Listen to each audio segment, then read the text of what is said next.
ಜೊತೆ ಬನ್ನಿ ಮಾತಾಡೋಣ, ಒಳ್ಳೆ ಕತೆ ವಿಹಾನ್ ಜೊತೆ ಬನ್ನಿ ಮಾತಾಡೋಣ. ಇರೋದೊಂದೇ ಜೀವನ, ಎಕ್ಸ್ಪೈರಿ ಡೇಟ್ ಇದೆಯಣ್ಣ, ಟೆನ್ಷನ್ ಕೊಡು ರಾಮಾಯಣ, ಸೈಡ್ ಇಟ್ಟು ಖುಷಿಯ ಹಂಚೋಣ. ಇರೋದೊಂದೇ ಜೀವನ, ಬರೀ ಒಳ್ಳೆ ಕತೆ ಮಾತಾಡೋಣ. ಒಳ್ಳೆ ಕಥೆ ವಿಹಾನ್ ಜೊತೆ ವಿತ್ ಆರೆಂಜ್ ಕನ್ನಡಕ ವಿಹಾನ್. ಆಶ್ರಿತ್, ನಮಸ್ಕಾರ. ತುಂಬಾ ಸಂತೋಷ ಆಗ್ತಾ ಇದೆ ನಿಮ್ಮ ಜೊತೆ ಮಾತಾಡೋದಕ್ಕೆ. ನಿಮ್ಮನ್ನ ಏಬ್ರಹಂ ರೂಪದಲ್ಲಿ ಕಳೆದ ಸುಮಾರು 8 ವರ್ಷಕ್ಕೂ ಜಾಸ್ತಿ ನಿಮ್ಮ ಮಾತುಗಳನ್ನ ಕೇಳ್ತಾ ಬಂದಿದ್ದೀನಿ. ನೀವು ಬಹಳಷ್ಟು ವಿಷಯಗಳ ಬಗ್ಗೆ ನಮಗೆ ಸ್ಪಷ್ಟನೆಯನ್ನ ನೀಡ್ತಾ ಬಂದಿದ್ದೀರಾ. ಆ ಎಲ್ಲ ಜ್ಞಾನವನ್ನ ಕೇಳ್ತಾ ಆಕರ್ಷಣೆಯ ನಿಯಮವನ್ನ ನಮಗೆ ಪೂರಕವಾಗಿ ಹೇಗೆ ಕನ್ಸ್ಟ್ರಕ್ಟಿವ್ ಆಗಿ ಬಳಸ್ಕೋಬಹುದು, ಮತ್ತೆ ಹೇಗೆ ಒಂದು ಕ್ಷಣದಿಂದ ಇನ್ನೊಂದು ಕ್ಷಣ ಖುಷಿಯಾಗಿ ಬಾಳ್ಬೋದು ಅಂತ ಬಹಳಷ್ಟು ಸ್ಪಷ್ಟನೆಯನ್ನ ಕೊಡ್ತಾ ಬಂದಿದ್ದೀರಾ. ಸೊ ಇವತ್ತು ಪ್ರಶ್ನೆ ಕೇಳೋದಕ್ಕಿಂತ ಮೊದಲು ನಿಮಗೆ ಬಹಳ ಕೃತಜ್ಞತೆಗಳನ್ನ ತಿಳಿಸೋದಕ್ಕೆ ಇಷ್ಟಪಡ್ತೀನಿ. ಇವತ್ತು ಇನ್ನೊಂದು ವಿಷಯ ಸ್ಪಷ್ಟವಾಗಿ ಏನ್ ಹೇಳ್ತೀವಿ ಅಂದ್ರೆ, ಈ ಲಾ ಅಂತ ಏನಿದೆ, ಲಾ ಆಫ್ ಅಟ್ರಾಕ್ಷನ್ ನ ಅದನ್ನ ಯಾರು ಬಳಸ್ಬೇಕಾಗಿಲ್ಲ. ಯಾಕಂದ್ರೆ ನೀವು ವೇಕಿಂಗ್ ಅವರ್ಸ್ ಅಲ್ಲಿರೋ ಪ್ರತಿ ಒಂದು ಮೂಮೆಂಟು, ನೀವು ನಿದ್ದೆ ಮಾಡೋ ಒಂದು ಸಮಯ ಬಿಟ್ಟು ಎಚ್ಚರವಾಗಿರೋ ಪ್ರತಿ ಒಂದು ಮೂಮೆಂಟು ಲಾ ಆಫ್ ಅಟ್ರಾಕ್ಷನ್ ನಿಮ್ಗೆ ವರ್ಕ್ ಆಗ್ತಾನೆ ಇರುತ್ತೆ. ಬಹಳಷ್ಟು ಜನಕ್ಕೆ ಇದ್ರ ಬಗ್ಗೆ ಅವೇರ್ನೆಸ್ಸೇ ಇಲ್ಲ. ಆದ್ರೆ ಅವ್ರಿಗೆ ಗೊತ್ತೇ ಇರಲ್ಲ ಇದು ಏನ್ ಆಗ್ತಾ ಇದೆ ಅಂತ. ಈಗ ಲಾ ಆಫ್ ಗ್ರಾವಿಟಿ ತರ, ಯಾರು ಮೇಲಿಂದ ಬಿದ್ರೆ ಕೆಳಗ್ ಬರ್ತೀನೋ ಇಲ್ವೋ, ನಾನ್ ಗ್ರಾವಿಟಿ ಬಳಸ್ಕೊಳ್ತಾ ಇದ್ದೀನಿ ಈ ಲಾನ ಅಂತ ಯಾರು ಹೇಳ್ಬೇಕಾಗಿಲ್ಲ. ಮೇಲಿಂದ ಬಿದ್ರೆ ಕೆಳಗ್ ಬಂದೇ ಬರ್ತಾರೆ, ಯಾರು ಮೇಲ್ಗಡೆ ಹಾರಲ್ಲ. ಏನಕ್ಕಂದ್ರೆ ಗ್ರಾವಿಟಿ ಯಾವಾಗ್ಲೂ ಇರುತ್ತೆ. ಅದನ್ನ ನೀವು, ನಿಮ್ಗೆ ಲಾ ಆಫ್ ಗ್ರಾವಿಟಿ ಗೊತ್ತಿದ್ರು ಇರುತ್ತೆ, ಗೊತ್ತಿಲ್ಲ ಅಂದ್ರೂ ಇರುತ್ತೆ, ನೀವು ನಂಬಲ್ಲ ಅಂದ್ರೂ ಇರುತ್ತೆ. ಸೊ ಲಾ ಆಫ್ ಅಟ್ರಾಕ್ಷನ್ ಅನ್ನೋದು ಕೂಡ ಅದೇ ತರ, ನಿಮ್ಗೆ ಗೊತ್ತಿದ್ರು ಅದು ವರ್ಕ್ ಆಗ್ತಾ ಇರುತ್ತೆ, ಗೊತ್ತಿಲ್ಲ ಅಂದ್ರೂ ವರ್ಕ್ ಆಗ್ತಾ ಇರುತ್ತೆ, ನೀವ್ ನಮ್ದೇ ಹೋದ್ರು ವರ್ಕ್ ಆಗ್ತಾ ಇರುತ್ತೆ. ಸೊ ಸಾಕಷ್ಟು ಜನ ಏನ್ ಮಾಡ್ತಾರೆ, ಅದನ್ನ ಅರ್ಥ ಮಾಡ್ಕೊಳ್ಳೋದು ಬದಲು ಅಪಾರ್ಥ ಮಾಡ್ಕೋತಾ ಇರ್ತಾರೆ. ಸೊ ನಾವ್ ಅದಕ್ಕೆ ಯಾವಾಗ್ಲೂ ಹೇಳ್ತೀವಿ, ನೀವ್ ನಿದ್ದೆ ಮಾಡೋ, ಈಗ 6 ಗಂಟೆನಾದ್ರು ನಿದ್ದೆ ಮಾಡಿ, 8 ಗಂಟೆನಾದ್ರು ನಿದ್ದೆ ಮಾಡಿ, ನೀವ್ ನಿದ್ದೆ ಮಾಡೋ ಅಷ್ಟು ಹೊತ್ತು ಮಾತ್ರ, ಅದು ಮನುಷ್ಯರಿಗೆ ಮಾತ್ರ ಇರುವಂತ ಶಕ್ತಿ ಏನಂದ್ರೆ ಲಾ ಆಫ್ ಅಟ್ರಾಕ್ಷನ್ ನ ನೀವು ಸಸ್ಪೆಂಡ್ ಮಾಡಬಹುದು. ಅಂದ್ರೆ ಈಗ ಒಂದು ಟಿವಿ ನೋಡ್ಬೇಕಾದ್ರೆ ಪಾಸ್ ಬಟನ್ ಒತ್ತೀರಲ್ಲ, ಆ ತರ ಲಾ ಆಫ್ ಅಟ್ರಾಕ್ಷನ್ ನ ನೀವು ಆ ನಿದ್ದೆ ಮಾಡುವಷ್ಟು ಕಾಲ ಸಸ್ಪೆಂಡ್ ಮಾಡಬಹುದು. ಅದಾದ್ಮೇಲೆ ನೀವು ಕಣ್ ಬಿಟ್ಟ ತಕ್ಷಣ ಮತ್ತೆ ಅದು ನಿಮ್ಗೆ ವರ್ಕ್ ಆಗ್ತಾನೆ ಇರುತ್ತೆ. ಅದು ವರ್ಕ್ ಯಾಕಾಗುತ್ತೆ ಅಂದ್ರೆ, ನೀವು ಯಾವ ತರದ ಯೋಚನೆಗಳು ನಿಮ್ಮ ಮನ್ಸಲ್ಲಿ ತಗೊಳ್ತೀರಾ, ನಿಮಗ್ ಯಾವ ತರ ಫೀಲಿಂಗ್ ಆಗುತ್ತೆ, ಅದಕ್ಕೆ ಲಾ ಆಫ್ ಅಟ್ರಾಕ್ಷನ್ ರೆಸ್ಪಾಂಡ್ ಮಾಡ್ತಾ ಹೋಗುತ್ತೆ ಅಷ್ಟೇ. ಅದನ್ನೇ ವರ್ಕಿಂಗ್ ಅಂತ ಹೇಳೋದು. ಅದು ಯಾವತ್ತೂ ನಿಲ್ಲಲ್ಲ. ಸೊ ಪ್ರತಿ ಒಂದು ಕ್ಷಣ ನೀವ್ ಏನ್ ಎಚ್ಚರವಾಗಿರ್ತೀರೋ ಅಷ್ಟು ಕ್ಷಣ ನೀವು ಒಂದಲ್ಲ ಒಂದನ್ನ ನಿಮ್ಮ ಹತ್ರಕ್ಕೆ ಅಟ್ರಾಕ್ಟ್ ಮಾಡ್ಕೋತಾನೆ ಇರ್ತೀರ. ಕೆಲವೊಂದು ನಿಮ್ಗೆ ಗೊತ್ತಿದ್ದು ಬೇಕಂತ ಮಾಡ್ತೀರಾ, ಅಂದ್ರೆ ನಂಗೆ ಇದು ಆಗ್ಬೇಕು ಅಂತ ಗುರಿ ಇಟ್ಕೊಂಡು ಅದ್ರ ಬಗ್ಗೆ ನೀವು ಪ್ರಾಸೆಸ್ ಫಾಲೋ ಮಾಡ್ಕೊಂಡು, ವಿಜುವಲೈಸ್ ಮಾಡ್ಕೊಂಡು, ದೃಢವಾಗಿ ಒಂದ್ ಸಂಕಲ್ಪ ಮಾಡ್ಕೊಂಡು ನಿಮ್ಗೆ ತಗೊಳ್ತೀರಾ.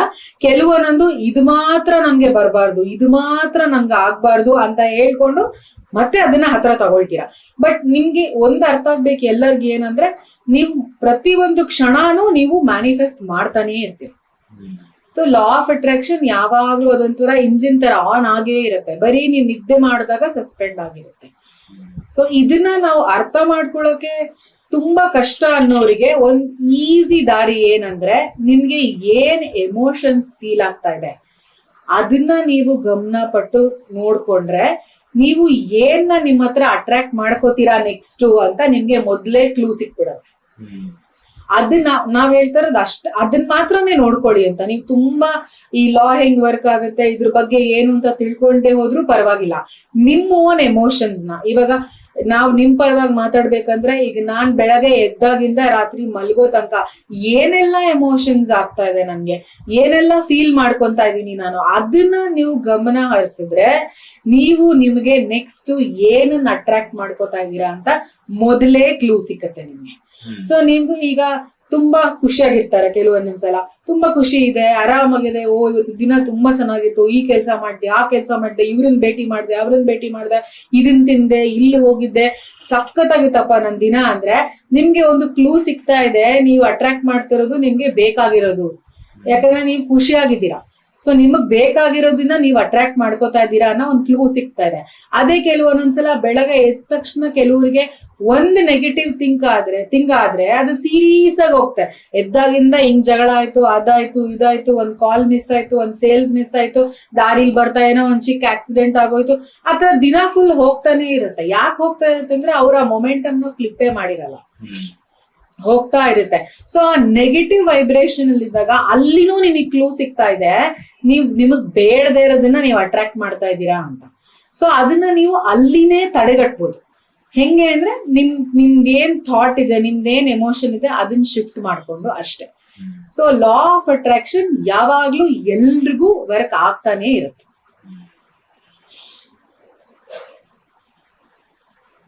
ಆಶ್ರಿತವೇ, ಈ ಆಕರ್ಷಣೆ ನಿಯಮದ ಬಗ್ಗೆ ನಾನು ಬಹಳಷ್ಟು ಮೂಲಗಳಿಂದ ಕಲಿಯೋದಕ್ಕೆ ಶುರು ಮಾಡಿದೆ. ಕಲಿತಾ ನನಗೆ ಬಹಳಷ್ಟು ಪ್ರಶ್ನೆಗಳು ಬರೋದಕ್ಕೆ ಶುರುವಾಯಿತು. ಆದರೆ ಇದು ಖಂಡಿತ ಕೆಲಸ ಮಾಡುತ್ತೆ ಅನ್ನೋ ನಂಬಿಕೆ ಇತ್ತು. ಹಾಗಾಗಿ ಅದನ್ನ ಆಳವಾಗಿ ಕಲಿಬೇಕು. ಯಾಕಂದ್ರೆ ನಾವು ಒಂದು ಸೈಕಲ್ ಓಡಿಸೋದಕ್ಕೆ ಕಲಿಯೋವಾಗ್ಲೂ ಬೀಳೋದು, ಎದ್ದೋಳೋದು ಇದೆಲ್ಲ ಮಾಮೂಲಿ. ಸೊ ಎಷ್ಟೊಂದ್ ಸರ್ತಿ ಬೀಳ್ತಾ ಇದ್ದೆ, ಆದ್ರೂ ಮತ್ತೆ ಎದ್ದು ಅದನ್ನ ಕಲಿಬೇಕು ಅಂತ ಆಳವಾಗಿ ಕಲಿತಾ ಇದ್ದೆ. ಆ ಸಮಯದಲ್ಲಿ ಎಲ್ಲೋ ಒಂದ್ ಕಡೆ ನಾನು ಏಬ್ರಹಾಂ ಅವರನ್ನ ಅವರ ಮಾತುಗಳನ್ನ ಕೇಳೋ ಅವಕಾಶ ಸಿಕ್ತು. ಅಲ್ಲಿಂದ ಇನ್ನಷ್ಟು ಬಹಳಷ್ಟು ಸ್ಪಷ್ಟನೆ ನನಗೆ ಸಿಗ್ತಾ ಹೋಯ್ತು. ಆಮೇಲೆ ಎಲ್ಲೋ ಒಂದ್ ಕಡೆ ಇದನ್ನ ಕಲಿತಾ ನನಗೆ ಹೇಳ್ಕೊಡೋದು ಅಂದ್ರೆ ತುಂಬಾ ಇಷ್ಟ. ಒಂದು 10 ವರ್ಷ ಸಿನಿಮಾ ಹೇಳ್ಕೊಡ್ತಾ ಇದ್ದೆ. ಯಾವಾಗ ಈ ಆಕರ್ಷಣೆ ನಿಯಮದ ಬಗ್ಗೆ ಕಲ್ತ್ಕೊಂಡೆ, ಇದನ್ನ ಜನಕ್ಕೆ ತಿಳಿಸ್ಕೊಡ್ಬೇಕು, ಇದನ್ನ ಜನಕ್ಕೆ, ಯಾಕಂದ್ರೆ ನಾನು ಕೂಡ ಜೀವನದಲ್ಲಿ ತುಂಬಾ ಕಷ್ಟ ಪಡ್ತಾ ಇದ್ದೆ.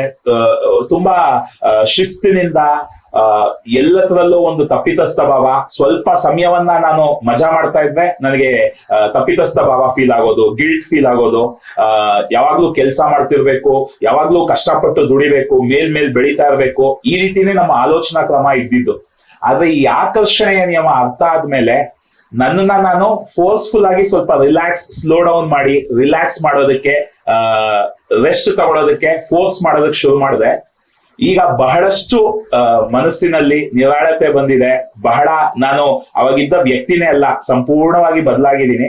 ಆದ್ರೂ ಈಗ್ಲೂ ಒಂದೊಂದ್ ಸರ್ತಿ ಏನೋ ಕೆಲಸ ಮಾಡಿದೆ, ಆರಾಮಾಗಿದ್ರೆ ಎಲ್ಲವೂ ಜೀವನದಲ್ಲಿ ಬರುತ್ತೆ ಅನ್ನೋದನ್ನ ನಂಬೋದು ಕಷ್ಟ ಆಗತ್ತೆ. ಅಥವಾ ಕೆಲವು ಕ್ಷಣಗಳಲ್ಲಿ ಆ ತಪ್ಪಿತಸ್ಥ ಭಾವ ಮತ್ತೆ ಬರುತ್ತೆ. ನಾನ್ ಮಾಡ್ತಿರೋದು ಸರಿನಾ ತಪ್ಪಾ, ಸಮಯವನ್ನ ವ್ಯರ್ಥ ಮಾಡ್ತಿದ್ದೀನಾ, ಮತ್ತೆ ಹೋಗಿ ಕಷ್ಟಪಟ್ಟು ಕೆಲಸ ಮಾಡ್ಬೇಕಾ, ಇನ್ನೂ ಪ್ರಯತ್ನ ಪಡ್ಬೇಕಾ ಅಂತ. ಈ ತಪ್ಪಿತಸ್ಥ ಭಾವ ಯಾಕೆ ಬರುತ್ತೆ? ಇದು ಜಸ್ಟ್ ಅಭ್ಯಾಸ ಆಗಿರೋದ್ರಿಂದ ಬರ್ತಿದ್ಯಾ? ಹೇಗೆ ಇದನ್ನ ಹ್ಯಾಂಡಲ್ ಮಾಡೋದು? ಸಮಾಜ ಎಲ್ಲರಿಗೂ ಒಂದೊಂದ್ ತರದ ಎಕ್ಸ್ಪೀರಿಯನ್ಸಸ್ ಅನ್ನ ಕೊಡುತ್ತೆ. ಯಾಕಂದ್ರೆ ನೀವೆಲ್ಲ ಯಾವ ತರ ಒಂದು ಫ್ಯಾಮಿಲಿನಲ್ಲಿ ಹುಟ್ಟಿರ್ತೀರಾ, ನಿಮ್ಮ ಫ್ಯಾಮಿಲಿ ಕಲ್ಚರ್ ಏನಿದೆ ಅದ್ರ ಪ್ರಕಾರ ಬೆಳೆದಿರ್ತೀರಾ. ಅದು ಪ್ರತಿಯೊಬ್ಬರು ಮನುಷ್ಯರಿಗೂ ಆಗತ್ತೆ. ನಾವು ಇಲ್ಲಿ ಜಾತಿ ಬಗ್ಗೆ ಮಾತಾಡ್ತಾ ಇಲ್ಲ, ನಿಮ್ಮ ಬಿಲೀಫ್ ಸಿಸ್ಟಮ್ ಬಗ್ಗೆ ಮಾತಾಡ್ತೀವಿ. ಕೆಲವೊಂದೊಂದ್ಸಲ ಒಂದು ಫ್ಯಾಮಿಲಿನಲ್ಲಿ ಈ ತರ ಮಾಡಿದ್ರೇನೆ ಸರಿ ಅನ್ನೋ ಬಿಲೀಫ್ ಸಿಸ್ಟಮ್ ಇರುತ್ತೆ. ಅದೇ ಇನ್ನೊಂದು ಫ್ಯಾಮಿಲಿನಲ್ಲಿ ಇಲ್ಲ, ಇದಕ್ಕೆ ಆಪೋಸಿಟ್ ಮಾಡೋದೇ ಸರಿ ಅನ್ನೋ ಬಿಲೀಫ್ ಸಿಸ್ಟಮ್ ಇರುತ್ತೆ. ಇಲ್ಲಿ ಎಲ್ಲಿನೂ ನಾವು ಇದು ತಪ್ಪು ಇದು ಸರಿ ಅಂತ ಹೇಳ್ತಾ ಇಲ್ಲ. ಯಾಕಂದ್ರೆ ಪ್ರಪಂಚದಲ್ಲಿ ಯಾವ್ದು ತಪ್ಪು ಸರಿ ಇಲ್ಲ, ಎಲ್ಲ ನಿಮ್ ದೃಷ್ಟಿಕೋನದಲ್ಲಿ ಇರುತ್ತೆ. ಹಂಗೆ ನೀವ್ ಹೆಂಗ್ ಪ್ರಪಂಚ ನೋಡ್ತೀರಾ ಅದ್ರ ಮೇಲೆ ಎಲ್ಲದು ನಿಂತ್ಕೊಂಡಿರುತ್ತೆ. ಸೊ ಇವಾಗ ಕಷ್ಟಪಟ್ಟು ಕೆಲಸ ಮಾಡಿದ್ರೇನೆ ದುಡ್ಡು ಸಿಕ್ಕೋದು, ಅಥವಾ ತುಂಬಾ ದುಡ್ಡು ಸಿಕ್ಕರೆ ಅದು ಒಳ್ಳೇದಲ್ಲ, ಸುಲಭವಾಗಿ ದುಡ್ಡು ಬಂದ್ರೆ ಅದು ತುಂಬಾ ಹೊತ್ತು ಉಳಿಯಲ್ಲ. ಈ ತರ ಎಷ್ಟೋ ಒಂದು ಬಿಲೀಫ್ ಸಿಸ್ಟಮ್ ನ ತುಂಬಾ ಮನೆಗಳಲ್ಲಿ ಅದನ್ನ ಒಂಥರ ಆಳವಾಗಿ ರೂಢಿಸ್ಕೊಂಡ್ಬಿಟ್ಟಿರ್ತಾರೆ. ಅದು ಅವ್ರ ತಾತ, ಅವ್ರ ಮುತ್ತಾತ ಹೇಳಿದ ಹಂಗೆ. ಈಗ ಯಾರೋ ಒಬ್ರು ನಿಮಗೆ ಬಂದು ಏನೋ ಒಂದು ಕೆಲಸ ಕೊಡ್ತಾರೆ, ನೀವ್ ಅದನ್ನ ಬಹಳ ಚೆನ್ನಾಗಿ ಮಾಡಿದ್ರಿ ಅನ್ಕೊಳ್ಳಿ. ಉದಾಹರಣೆಗೆ ನೀವ್ ಅದಕ್ಕೆ 1,000 ರೂಪಾಯಿ ಎಕ್ಸ್ಪೆಕ್ಟ್ ಮಾಡಿರ್ತೀರಾ, ರೆಮ್ಯುನರೇಷನ್ ಬರುತ್ತೆ ಅಂತ. ಆ ಕೆಲಸ ಬಹಳ ಚೆನ್ನಾಗಿದ್ದಕ್ಕೆ ಅವ್ರು ಬಹಳ ಖುಷಿಯಾಗಿ ನಿಮ್ಗೊಂದು 10,000 ರೂಪಾಯಿ ಕೊಟ್ಬಿಟ್ರು ಅನ್ಕೊಳ್ಳಿ. ಫಸ್ಟ್ ಬರೋದ್ ಏನು ಅಂದ್ರೆ, ಇದ್ರಲ್ಲಿ ಏನೋ ಮೋಸ ಇದೆ, ಇವ್ರು ಒಳ್ಳೆಯವ್ರಲ್ಲ ಅಂತ ಕಾಣುತ್ತೆ, ಇಲ್ಲಾಂದ್ರೆ 10,000 ರೂಪಾಯಿ ಯಾರು ಕೊಡ್ತಾರೆ ಅಂದ್ರೆ ಸುಲಭವಾಗಿ ಬಂದ್ಬಿಟ್ಟಿದೆ ದುಡ್ಡು ಅಂದ್ರೆ ಅದು ಒಳ್ಳೇದಲ್ಲ ಅನ್ನೋದು ಅವ್ರವ್ರ ನಂಬಿಕೆ ಆಗ್ಬಿಟ್ಟಿರುತ್ತೆ. ಆದ್ರೆ ಅದಕ್ಕೆ ಉಲ್ಟಾ ನಿಜ ಪ್ರಪಂಚದಲ್ಲಿ. ಸುಳ್ಳು ನಿಜ ಅಂತ ಹೇಳ್ದೆ ಹೋದ್ರು ಅದ್ರ ಉಲ್ಟಾನೇ ಅದಕ್ಕೆ ಜಾಸ್ತಿ ವ್ಯಾಲ್ಯೂ. ಏನಂದ್ರೆ ನೀವು ಹುಟ್ಟಿದಾಗಿಂದ ನೀವ್ ಯಾವಾಗ ಹೋಗ್ಬೇಕು ವಾಪಸ್ಸು ನಾನ್ ಫಿಸಿಕಲ್ ಆಗಿ ಅಂತ ನೀವ್ ನಿರ್ಧಾರ ಮಾಡ್ಕೊಂಡು ಬಂದಿರ್ತೀರಲ್ಲ, ಅಲ್ಲಿವರೆಗೂ ಎಲ್ಲವೂ ನಿಮಗೆ ಸುಲಭವಾಗಿ ಸಿಗಬೇಕು. ಅದೇ ರೂಲ್ ಇರೋದು. ಆದ್ರೆ ಮನುಷ್ಯರು ಅದನ್ನ ಉಲ್ಟಾನೇ ಸರಿ ಅನ್ನೋದನ್ನ ಅಭ್ಯಾಸ ಮಾಡ್ಕೊಂಡ್ ಬಂದ್ಬಿಟ್ಟಿದ್ದಾರೆ. ಅಂಡ್ ಯಾರೋ ಒಬ್ರು ಕಷ್ಟಪಟ್ರು ಅವ್ರಿಗೇನು ಪ್ರತಿಫಲ ಸಿಕ್ಕಿಲ್ಲ, ಅಥವಾ ಯಾರೋ ಒಬ್ರು ತುಂಬಾ ಕಷ್ಟಪಟ್ಟು ಅವ್ರಿಗೊಂದ್ ಚುಚ್ಚೂರ್ ಪ್ರತಿಫಲ ಸಿಕ್ತು ಅಂದ್ರೆ ಅದನ್ನೇ ಒಂದ್ ಫಿಲಾಸಫಿ ಮಾಡ್ಕೊಂಡ್ಬಿಟ್ಟಿದ್ದಾರೆ. ನಿಮ್ಗೆ ಕಷ್ಟಪಟ್ರನೇ ದುಡ್ಡು ಬರೋದು ಅಂತ. ಹಂಗಂದ್ರೆ ಕೂಲಿ ಮಾಡೋರ್ಗಿಂತ ಕಷ್ಟ ಯಾರು ಪಡ್ತಾರೆ?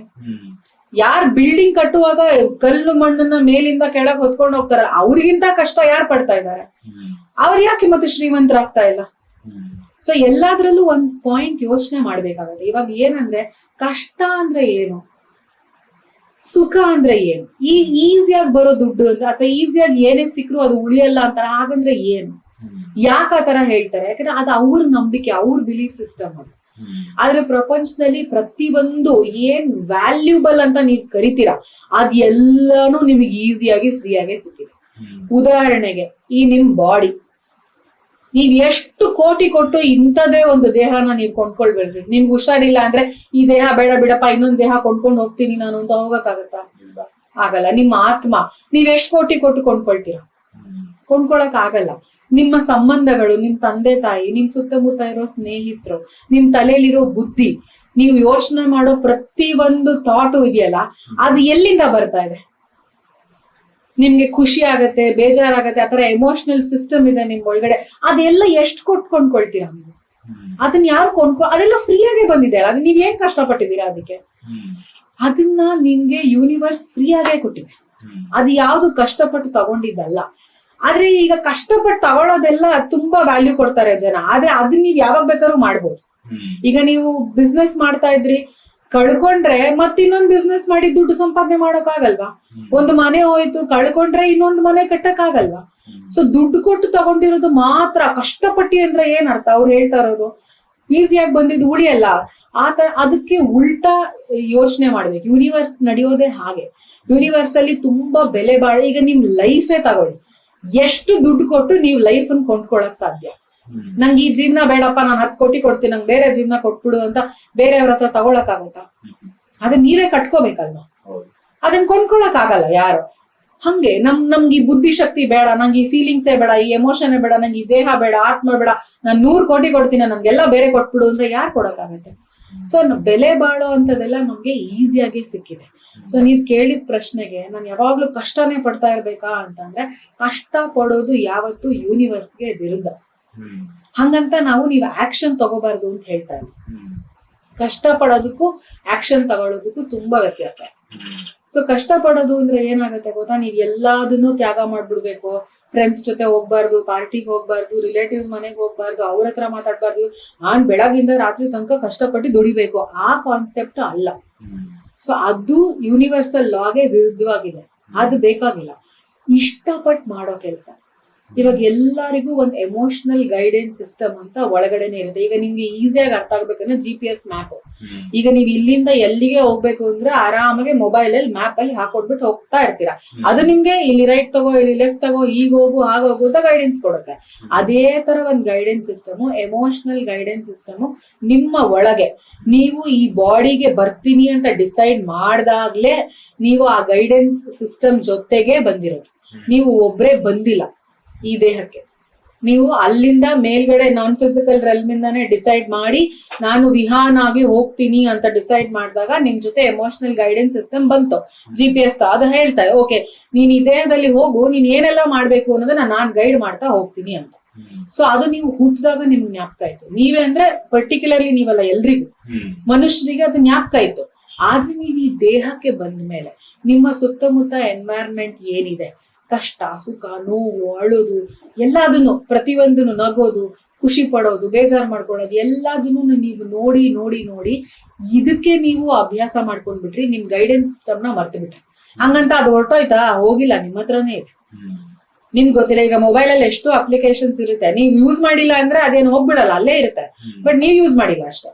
ಹಂಗೆ ಗೈಡೆನ್ಸ್ ಸಿಸ್ಟಮ್ ಹೋಗ್ಬಿಟ್ಟಿಲ್ಲ, ಅಲ್ಲೇ ಇದೆ, ನೀವ್ ಯೂಸ್ ಮಾಡಿಲ್ಲ. ಏನ್ ಅನ್ಕೊಂಡ್ಬಿಟ್ರಿ, ಓ ನಮ್ಮಪ್ಪ ಈ ತರ ಹೇಳಿದ್ರು, ನಮ್ಮಮ್ಮ ಈ ತರ ಹೇಳಿದ್ರು, ನಮ್ಮ ಅಜ್ಜಿ ಈ ತರ ಹೇಳಿದ್ರು, ನಮ್ ಗುರುಗಳ ಆ ತರ ಹೇಳಿದ್ರು, ನಮ್ ಇನ್ಯಾರೋ ಫ್ರೆಂಡ್ ಈ ತರ ಹೇಳ್ದ, ನಮ್ ರಿಲೇಟಿವ್ಸ್ ಈ ತರ ಮಾಡಿದ್ರು, ಅಥವಾ ಪಕ್ಕದ ರೋಡವ್ರು ಈ ತರ ಮಾಡಿದ್ರು, ಇನ್ಯಾರೋ ಒಂದ್ ಪೇಪರ್ ಅಲ್ಲಿ ಓದ್ದೆ, ಇಂಟರ್ನೆಟ್. ಸೊ ನೀವು ಹೊರಗಡೆ ಜನಗಳು ಏನ್ ಮಾಡ್ತಾರೆ ಅದನ್ನ ಜಾಸ್ತಿ ನಂಬಕ್ ಹೋದ್ರಿ, ನಿಮ್ ಒಳಗಡೆ ಇರೋ ಗೈಡೆನ್ಸ್ ಸಿಸ್ಟಮ್ ನ ಬಿಟ್ಬಿಟ್ರಿ. ತುಂಬಾ ಅಂದ್ರೆ ನಾವ್ ಹೇಳ್ತಿರೋದು ಕೋಟ್ಯಾಂತರ ಲಕ್ಷ ಕೋಟಿ ಜನಗಳು ಇದನ್ನೇ ಮಾಡಿದ್ರು, ಎಲ್ಲ ಬಿಟ್ಬಿಟ್ರು. ಅವಾಗ ಏನಾಯ್ತು, ಬೇರೆಯವ್ರು ಮಾಡೋದು ರೆಫರೆನ್ಸ್ ಆಗೋಯ್ತು, ನಿಮ್ದು ಏನಿದೆ ಗೈಡೆನ್ಸ್ ಸಿಸ್ಟಮ್ ಅದು ಹೇಳೋದು ಹಿಂದೆ ಬಂದ್ಬಿಡ್ತು. ಹಂಗಾಗಿ ಏನಾಗಿದೆ, ಕಷ್ಟಪಡ್ಬೇಕು. ಅವ್ನ್ ಕಷ್ಟಪಟ್ಟು ಓದ್ದ, ಮಾರ್ಕ್ಸ್ ತೆಗ್ದ, ಆ ತರಾನೇ ಬಂದ್ಬಿಟ್ಟಿದೆ. ಅವ್ನ್ ಕಷ್ಟಪಟ್ಟಿದ್ದಕ್ಕೆ ಮನೆ ಕಟ್ಟದ. ಬಟ್ ಕಷ್ಟ ಕೂಲಿಯವರು ಪಡ್ತಾರೆ, ಅದೆಲ್ಲ ಪ್ರಶ್ನೆ. ಇಲ್ಲಿ ಏನಂದ್ರೆ, ನೀವ್ ಯಾವ ಎಮೋಷನ್, ಆ ಗೈಡೆನ್ಸ್ ಸಿಸ್ಟಮ್ ವರ್ಕ್ ಆಗ್ತಾ ಇದೆಯಲ್ಲ, ಅದ್ ಹೆಂಗ್ ವರ್ಕ್ ಆಗತ್ತೆ, ಅದ್ ನಿಮ್ಗೆ ಹೆಂಗ್ ಗೊತ್ತಾಗತ್ತೆ? ಅಲ್ಲಿ ಏನು ಸ್ಪೀಡೋಮೀಟರ್ ಇಲ್ಲ. ಈಗ ಮ್ಯಾಪ್ ಅದ ನೀವು ಕಣ್ಣಲ್ಲಿ ನೋಡ್ತೀರಾ, ಎಮೋಷನಲ್ ಗೈಡೆನ್ಸ್ ಸಿಸ್ಟಮ್ ನ ನೋಡಕ್ ಆಗಲ್ಲ. ಹಂಗಂದ್ರೆ ಹೆಂಗ್ ಗೊತ್ತಾಗತ್ತೆ ನಮ್ಗೆ ಅಂದ್ರೆ, ನೀವು ಅನುಭವಿಸೋ ಭಾವನೆಗಳಿಂದ ಗೊತ್ತಾಗುತ್ತೆ. ತುಂಬಾ ಮುಖ್ಯವಾಗಿ ನಿಮ್ಗೆ ಯಾವ ಭಾವನೆಗಳಿದೆ.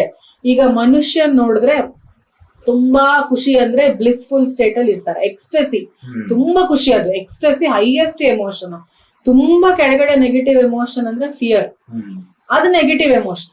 ಇಷ್ಟರ ಮಧ್ಯೆನೆ ಒಂದು 25-30 ಎಮೋಷನ್ ಮ್ಯಾಕ್ಸಿಮಮ್. ಅದು ನೀವ್ ಎಷ್ಟು 100-200 ಹೇಳಿದ್ರು ಎಲ್ಲ ಸಿಮಿಲರ್ ಅಲ್ಲಲ್ಲೇ ಬರುತ್ತೆ. So 25-30 emotion maximum. ಅಷ್ಟ್ರ ಒಳಗಡೆನೆ ಜೀವನ ನಡೀತಾ ಇರುತ್ತೆ. ಸೊ ಮೊದಲನೇದಾಗಿ ನಿಮ್ಗೆ ಏನ್ ಎಮೋಷನ್ಸ್ ಇದೆ, ಇವಾಗ ನಿಮ್ ಭಾವನೆ ಏನು, ಅದನ್ನ ನೀವು ಅರ್ಥ ಮಾಡ್ಕೊಳ್ತಾ ಹೋದ್ರೆ, ಯಾರ ಹೊರಗಡೆ ಗೈಡೆನ್ಸ್ ಇಲ್ದೇನು ನಿಮ್ಮ ಓನ್ ಗೈಡೆನ್ಸ್ ಸಿಸ್ಟಮ್ ಇಂದ ನಿಮಗೆ ಏನ್ ಬೇಕೋ ಅದು ಪಡ್ಕೋಬಹುದು. ಅದಕ್ಕೆ ಕಷ್ಟ ಪಡ್ಬೇಕಾಗಿಲ್ಲ, ನಿಮಗೆ ಅವೇರ್ನೆಸ್ ಬೇಕು. ಒಂದ್ ಸ್ವಲ್ಪ ಅವೇರ್ನೆಸ್ ಬೇಕು.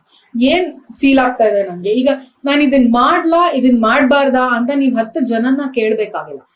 ನಿಮ್ ಗೈಡೆನ್ಸ್ ಸಿಸ್ಟಮ್ ನಿಮ್ಗೆ ಹೇಳುತ್ತೆ. ಅಂಡ್ ಇಲ್ಲಿ ತುಂಬಾ ಇಂಪಾರ್ಟೆಂಟ್ ಆಗಿ ಅರ್ಥ ಮಾಡ್ಕೊಳ್ಳೋದು ಏನಂದ್ರೆ, ನೀವು ಈ ಬಾಡಿಗೆ ಬಂದಾಗ ನಿಮ್ connection with non physical realm ಏನಿದೆ ಅದು ಕಟ್ ಆಗಿಲ್ಲ. ನೀವು ಅದನ್ನ ಸಣ್ಣ ಏನ್ ಹೇಳ್ತಾರೆ ದಾರದ ತರ ನೀವು ತಗೊಂಡೇ ಬಂದಿದ್ದೀರಾ.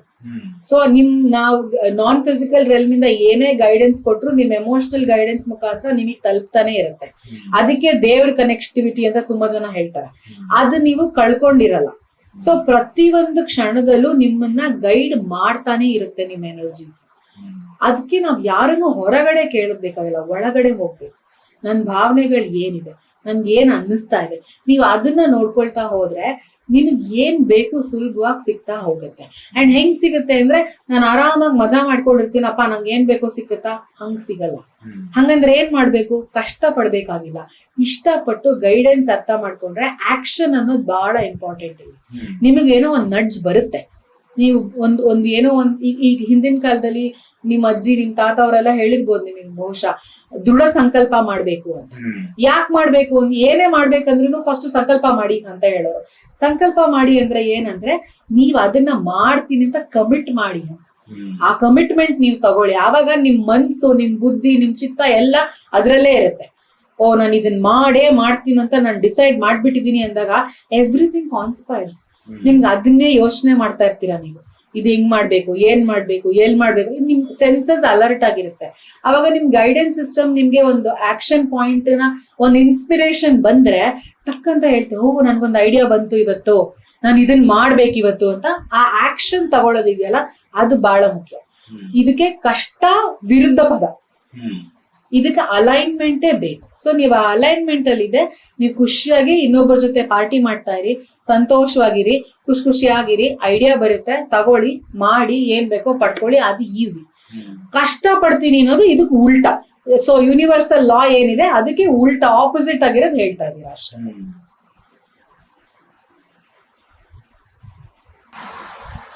ನಮಗೆ ಜೀವನದಲ್ಲಿ ದೊಡ್ಡ ಗುರಿಗಳು ಅಂತ ಸ್ವಲ್ಪ ಇರುತ್ತೆ. ಸಣ್ಣ ಗುರಿಗಳನ್ನ ನಾವು ಆಸೆ ಪಡ್ತೀವಿ, ಪಡ್ಕೊಂಡ್ಬಿಡ್ತೀವಿ. ಈ ದೊಡ್ಡ ಗುರಿಗೆ ನಾವು ಬಹಳ ವರ್ಷ ಕೆಲಸ ಮಾಡ್ಬೇಕಾಗಿರುತ್ತೆ. ಎಲ್ಲೋ ಒಂದ್ ಕಡೆ ಉತ್ಸಾಹದಲ್ಲಿ ಒಂದು ನಿರ್ಧಾರ ತಗೊಂಡಿರ್ತೀವಿ, ಇದಕ್ಕೆ ಏನೇ ಸಮಸ್ಯೆಗಳು ಬಂದು ನಾನು ಅದನ್ನ ಮಾಡ್ತೀನಿ ಅಂತ ನಿರ್ಧಾರ ತಗೊಂಡು ನಾವು ಶುರು ಮಾಡಿರ್ತೀವಿ ಒಂದ್ ಕೆಲ್ಸನ. ನಾನು ಸಿನಿಮಾನಲ್ಲಿ ಒಬ್ಬ ಸ್ಟಾರ್ ಆಗ್ಬೇಕು ಅಂತ ಅದೇ ತರ ಒಂದು ದೃಢ ಸಂಕಲ್ಪ ತಗೊಂಡು ಅದಕ್ಕೆ ಕೆಲಸ ಮಾಡೋದಕ್ಕೆ ಶುರು ಮಾಡಿದೆ. ಆದ್ರೆ ಆ ಪಯಣದಲ್ಲಿ ಎಲ್ಲೋ ಒಂದ್ ಕಡೆ ಕಷ್ಟಗಳು, ನಕಾರಾತ್ಮಕ ಭಾವನೆಗಳು ಹೆಚ್ಚಾಗ್ತಾ ಹೋಯ್ತು. ಅದರಿಂದ ಆ ಸಿನಿಮಾ ಜೊತೆನೆ ಒಂದು ಬಾಂಧವ್ಯ ಕೆಡ್ತಾ ಹೋಯ್ತು. ಅಲ್ಲಿ ಬೇಜಾರು ಶುರುವಾಯ್ತು, ದುಃಖ ಶುರುವಾಯ್ತು. ಆವಾಗ ನನಗೆ ಈ ಆಕರ್ಷಣೆಯ ನಿಯಮದ ಪರಿಚಯ ಆಯ್ತು. ಅದಾದ್ಮೇಲೆ ನನ್ನ ಭಾವನೆಗಳೇ ನನ್ನ ಒಂದು ಪ್ರೀತಿಯಿಂದ ನಾನು ಏನ್ ಶುರು ಮಾಡಿದ್ದೆ, ಒಬ್ಬ ನಟನಾಗ್ಬೇಕು, ಒಂದು ಸಿನಿಮಾ ಮಾಡ್ಬೇಕು ಅಂತ ಏನೊಂದು ಖುಷಿಯಿಂದ ಶುರು ಮಾಡಿದ್ದೆ, ಅದರಲ್ಲಿ ಈಗ ಎಷ್ಟು ನಕಾರಾತ್ಮಕತೆಯನ್ನ ಸೇರಿಸ್ಕೊಂಡ್ ಬಿಟ್ಟಿದೀನಿ ಅನ್ನೋದು ನನಗೆ ಅರ್ಥ ಆಯ್ತು. ಅಲ್ಲಿ ತನಕ ನಾನು ಎಷ್ಟೇ ಕಷ್ಟ ಆದ್ರೂ ಒಂದು ವಿಷಯವನ್ನ ಕಷ್ಟಪಟ್ಟು ಮಾಡ್ತಾ ಇದ್ದೆ. ಅಂದ್ರೆ ನನ್ನನ್ನ ನಾನು ಪುಷ್ ಮಾಡ್ಕೊಂಡು, ನನಗೆ ನಾನು ಪ್ರೋತ್ಸಾಹ ಕೊಟ್ಕೊಂಡು ಮಾಡ್ತಾ ಇದ್ದೆ. ಆದ್ರೆ ಇದ್ರ ಮಧ್ಯೆ ಈ ಆಕರ್ಷಣೆಯ ನಿಯಮ ಅರ್ಥ ಆಗೋದಕ್ಕೂ ಆ ಟೈಮಲ್ಲಿ ನಾನೊಂದು ದೇಹವನ್ನ ದಂಡಿಸಿ 6 ಪ್ಯಾಕ್ ಮಾಡಿದೆ. ಆದ್ರೆ ಅದನ್ನ ಎಷ್ಟು ಖುಷಿಯಾಗಿ ಮಾಡಿದೆ ಅಂದ್ರೆ, ದೈಹಿಕವಾಗಿ ನಾನು ಕಷ್ಟಪಟ್ಟು ಅಂದ್ರೆ ವ್ಯಾಯಾಮ ಮಾಡ್ತಾ ಇದ್ದೆ, 3 ಗಂಟೆ ಅದಕ್ಕೆ ಕಸರತ್ ಮಾಡ್ತಾ ಇದ್ದೆ. ಆದ್ರೆ ಒಂದು ಚೂರು ನನ್ನ ಮನಸ್ಸಲ್ಲಿ ಸಂದೇಹ ಇರಲಿಲ್ಲ, ಭಯ ಇರಲಿಲ್ಲ, ಆತಂಕ ಇರಲಿಲ್ಲ. ಬಹಳ ಖುಷಿಯಾಗಿ ಆ ಪಯಣವನ್ನ ಮಾಡಿದೆ. ಆ ಅನುಭವ ಆದ್ಮೇಲೆ ನನಗೆ ಯಾವುದೇ ಒಂದು ವಿಷಯದಲ್ಲಿ ಸಂಪೂರ್ಣವಾಗಿ ಆ ರೀತಿಯ ಒಂದು ಸ್ಪಷ್ಟನೆ, ಆ ರೀತಿಯ ಒಂದು ಉತ್ಸಾಹ ಬರಲಿಲ್ಲ ಅಂದ್ರೆ ಅದು ಮಾಡ್ಬೇಕು ಅಂತಾನೆ ಅನ್ನಿಸ್ತಿಲ್ಲ. ಮೊದ್ಲು ಸ್ವಲ್ಪ ಪುಷ್ ಮಾಡ್ಕೊಂಡು ಅವ್ರು ಇವ್ರು ಹೇಳ್ತಾರೆ, ಸಮಾಜ ಹೇಳುತ್ತೆ ಅಂತ ಮಾಡ್ಬಿಡ್ತಾ ಇದ್ದೆ. ಆದ್ರೆ ಈಗ ಮಾಡ್ಬೇಕು ಅಂತ ಉತ್ಸಾಹನೇ ಬರಲ್ಲ. ಹಾಗಾಗಿ ಏನೇ ಮಾಡ್ಬೇಕು ಅಂದ್ರೂ ಏಬ್ರಹಂ ಇನ್ಸ್ಪೈರ್ಡ್ ಆಕ್ಷನ್ ಅಂತ ಅಂತಾರೆ. ನನ್ನ ಒಳಗಿಂದ ಸಂಪೂರ್ಣವಾಗಿ ನೀವು ಹೇಳ್ದಂಗೆ ಏನೋ ಪಾರ್ಟಿ ಮಾಡ್ತಾ ಇರ್ತೀವಿ, ಏನೋ ಮಜಾ ಮಾಡ್ತಾ ಇರ್ತೀವಿ, ಸಡನ್ ಆಗಿ ಒಂದು ಆಲೋಚನೆ ಬರುತ್ತೆ. ಅವಾಗ ಆ ಕೆಲಸವನ್ನ ಮಾಡೋದಕ್ಕೆ ಎನರ್ಜಿನೂ ಬರುತ್ತೆ. ಆದ್ರೆ ಒಂದೊಂದ್ ಸರ್ತಿ ಅದು ಬರೋ ತನಕ ಕಾಯ್ತಾ ಇದ್ರೆ ಎಲ್ಲಿ ಸಮಯ ವ್ಯರ್ಥ ಆಗ್ಬಿಡುತ್ತೋ ಅನ್ನೋ ಭಯ ಸ್ವಲ್ಪ ಬರುತ್ತೆ. ಮತ್ತೆ ಅದು ಬರೋ ತನಕ ಏನು ಮಾಡ್ಲಿಲ್ಲ ಅಂದ್ರೆ ಲಾಂಗ್ ಟರ್ಮ್ ಅಲ್ಲಿ ಸಮಯ ಹೋಗ್ಬಿಡುತ್ತಾ ಅನ್ನೋ ಒಂದು ಭಯನೂ ಬರುತ್ತೆ. ಸೊ ನಾವು ಇನ್ಸ್ಪೈರ್ಡ್ ಆಕ್ಷನ್ಗೆ ಕಾಯೋದು ಸರಿನಾ, ಅಥವಾ ಆ ಕ್ಷಣದಲ್ಲಿ ನಮ್ಮನ್ನ ನಾವು ಸ್ವಲ್ಪ ಪುಷ್ ಮಾಡ್ಕೊಂಡು, ಯಾಕಂದ್ರೆ ನಾವೇ ಒಂದು ಗುರಿಯನ್ನ ನಿರ್ಧಾರ ಮಾಡಿ ಶುರು ಮಾಡಿರ್ತೀವಿ, ಆದ್ರೆ ಎಲ್ಲೋ ಒಂದ್ ಕಡೆ ಒಳಗಿಂದ ಅದು ಮಾಡೋದಕ್ಕೆ ಮನ್ಸಾಗ್ತಿರಲ್ಲ ಅಥವಾ ಶಕ್ತಿ ಫೀಲ್ ಆಗ್ತಾ ಇರಲ್ಲ. ಆ ಸಮಯದಲ್ಲಿ ಯಾವ ರೀತಿ ಅದನ್ನ ನಾವು ಅಪ್ರೋಚ್ ಮಾಡ್ಬೇಕು ಆಶ್ರಿತ? ಇದಕ್ಕೊಂದು ಚಿಕ್ಕ ಉದಾಹರಣೆ ಕೊಡ್ತೀನಿ. ನಿಮ್ಮ ಹತ್ರ ಕಾರ್ ಇದೆ ಅಂತ ಅನ್ಕೊ. ಈಗ ನೀವು ಕಾರ್ ಓಡಿಸ್ಬೇಕು, ಬೆಂಗಳೂರಿಂದ ನೀವು ಚೆನ್ನೈ ತನಕ ಹೋಗ್ಬೇಕು. ಎಷ್ಟು ಇವಾಗ ನಿಮ್ಮ ಹತ್ರ ಇರೋ ಒಂದ್ ಕಾರ್ಗೆ ನೀವು ಒಂದು ಅಂದಾಜಿಗೆ ಕ್ಯಾಲ್ಕುಲೇಟ್ ಮಾಡ್ಕೋತೀರಾ. ಈಗ ಇಷ್ಟು ಡಿಸ್ಟೆನ್ಸ್ ಇದೆ, ನನ್ಗೆ ಇಷ್ಟು ಕಿಲೋಮೀಟರ್ ನನ್ ಗಾಡಿ ಮೈಲೇಜ್ ಕೊಡುತ್ತೆ, ನಾನು ಇಷ್ಟು ಪೆಟ್ರೋಲ್ ಹಾಕ್ಬೇಕು ಅಂತ ಒಂದ್ ಅಂದಾಜ್ ಮಾಡ್ಕೊಳ್ತೀರಾ ಅಲ್ವಾ ಕಾರಲ್ಲಿ ಓಡಿಸೋಕ್ ಮುಂಚೆ. ಸೊ ಫಸ್ಟ್ ಏನ್ ಮಾಡ್ತೀರಾ, ಹೋಗ್ಬೇಕು ಅಂದ ತಕ್ಷಣ ಫಸ್ಟ್ ಕಾರ್ನ ಪೆಟ್ರೋಲ್ ಫುಲ್ ಟ್ಯಾಂಕ್ ಫಿಲ್ ಮಾಡಿಸ್ತೀರಾ ಒಂದ್ ಅಂದಾಜ್. ಈಗ ಫಿಲ್ ಮಾಡಿಸಿದಾಗ ನಿಮ್ಗೆ ಬೆಂಗಳೂರಿಂದ ಹೋಗೋಕೆ ಮ್ಯಾಪ್ ಇದೆ. ಚೆನ್ನೈ ಇಲ್ಲಿ ಕುತ್ಕೊಂಡೆ ನಿಮ್ಗೆ ಎಲ್ಲಾ ರೋಡಿನ ಸಿಗ್ನಲ್, ಎಲ್ಲಿ ರೈಟ್ ಟರ್ನ್, ಎಲ್ಲಿ ಲೆಫ್ಟ್ ಟರ್ನ್ ಗೊತ್ತಿದ್ಯಾ? ಗೊತ್ತಿಲ್ಲ. ಸೊ ಏನ್ ಮಾಡ್ತೀರಾ, ಮ್ಯಾಪ್ ಹಾಕೋತೀರಾ, ಕಾರ್ನ ಸ್ಟಾರ್ಟ್ ಮಾಡ್ತೀರಾ. ಕಾರ್ ಒಳ್ಳೆ ಕಂಡೀಷನ್ ಅಲ್ಲಿ ಇದೆ, ಪೆಟ್ರೋಲ್ ಇದೆ, ಡ್ರೈವ್ ನ ಮ್ಯೂಸಿಕ್ ಕೇಳ್ಕೊಂಡು ಆರಾಮಾಗಿ ಎಂಜಾಯ್ ಮಾಡ್ತೀರಾ ಅಲ್ವಾ? ಸೊ ಇಲ್ಲಿಂದ ನಿಮಗೆ ಗೊತ್ತೇ ಇಲ್ಲ ಎಷ್ಟು ಸಿಗ್ನಲ್ ಇದೆ, ಎಲ್ಲಿ ರೈಟ್ ಟರ್ನ್ ತಗೋಬೇಕು, ಎಲ್ಲಿ ಲೆಫ್ಟ್ ಟರ್ನ್ ತಗೋಬೇಕು, ಎಲ್ಲಿ ಜಾಮ್ ಇದೆ, ಏನು ಗೊತ್ತಿಲ್ಲ. ಆದ್ರೆ ನೀವು ಆ ಮ್ಯಾಪ್ ನ ನಂಬ್ಕೊಂಡು ಹೋಗ್ತೀರಾ. ಯಾಕಂದ್ರೆ ನಿಮಗ್ ಗೊತ್ತು, ಒಂದ್ 200 ಮೀಟರ್ ಹೋದ್ರೆ ಮ್ಯಾಪ್ ಹೇಳುತ್ತೆ ಎಲ್ಲಿ ರೈಟ್ ಟರ್ನ್ ತಗೊಳ್ಬೇಕು, ಎಲ್ಲಿ ಲೆಫ್ಟ್ ಟರ್ನ್ ತಗೊಳ್ಬೇಕು. ಆ ನಂಬಿಕೆ ಮೇಲೆನೆ ಹೋಗ್ತಾ ಇರ್ತೀರ. ಸೊ ಇದೇ ಸಿನಾರಿಯೋ ನಿಮ್ ಲೈಫ್ ತಗೊಳ್ಳಿ. ಈಗ ನಿಮ್ಗೆ ಏನೋ ಒಂದ್ ಮಾಡ್ಬೇಕು ಅಂತ ಆಸೆ ಇದೆ, ಬೆಂಗಳೂರಿಂದ ಚೆನ್ನೈಗೆ ಹೋಗೋ ತರ.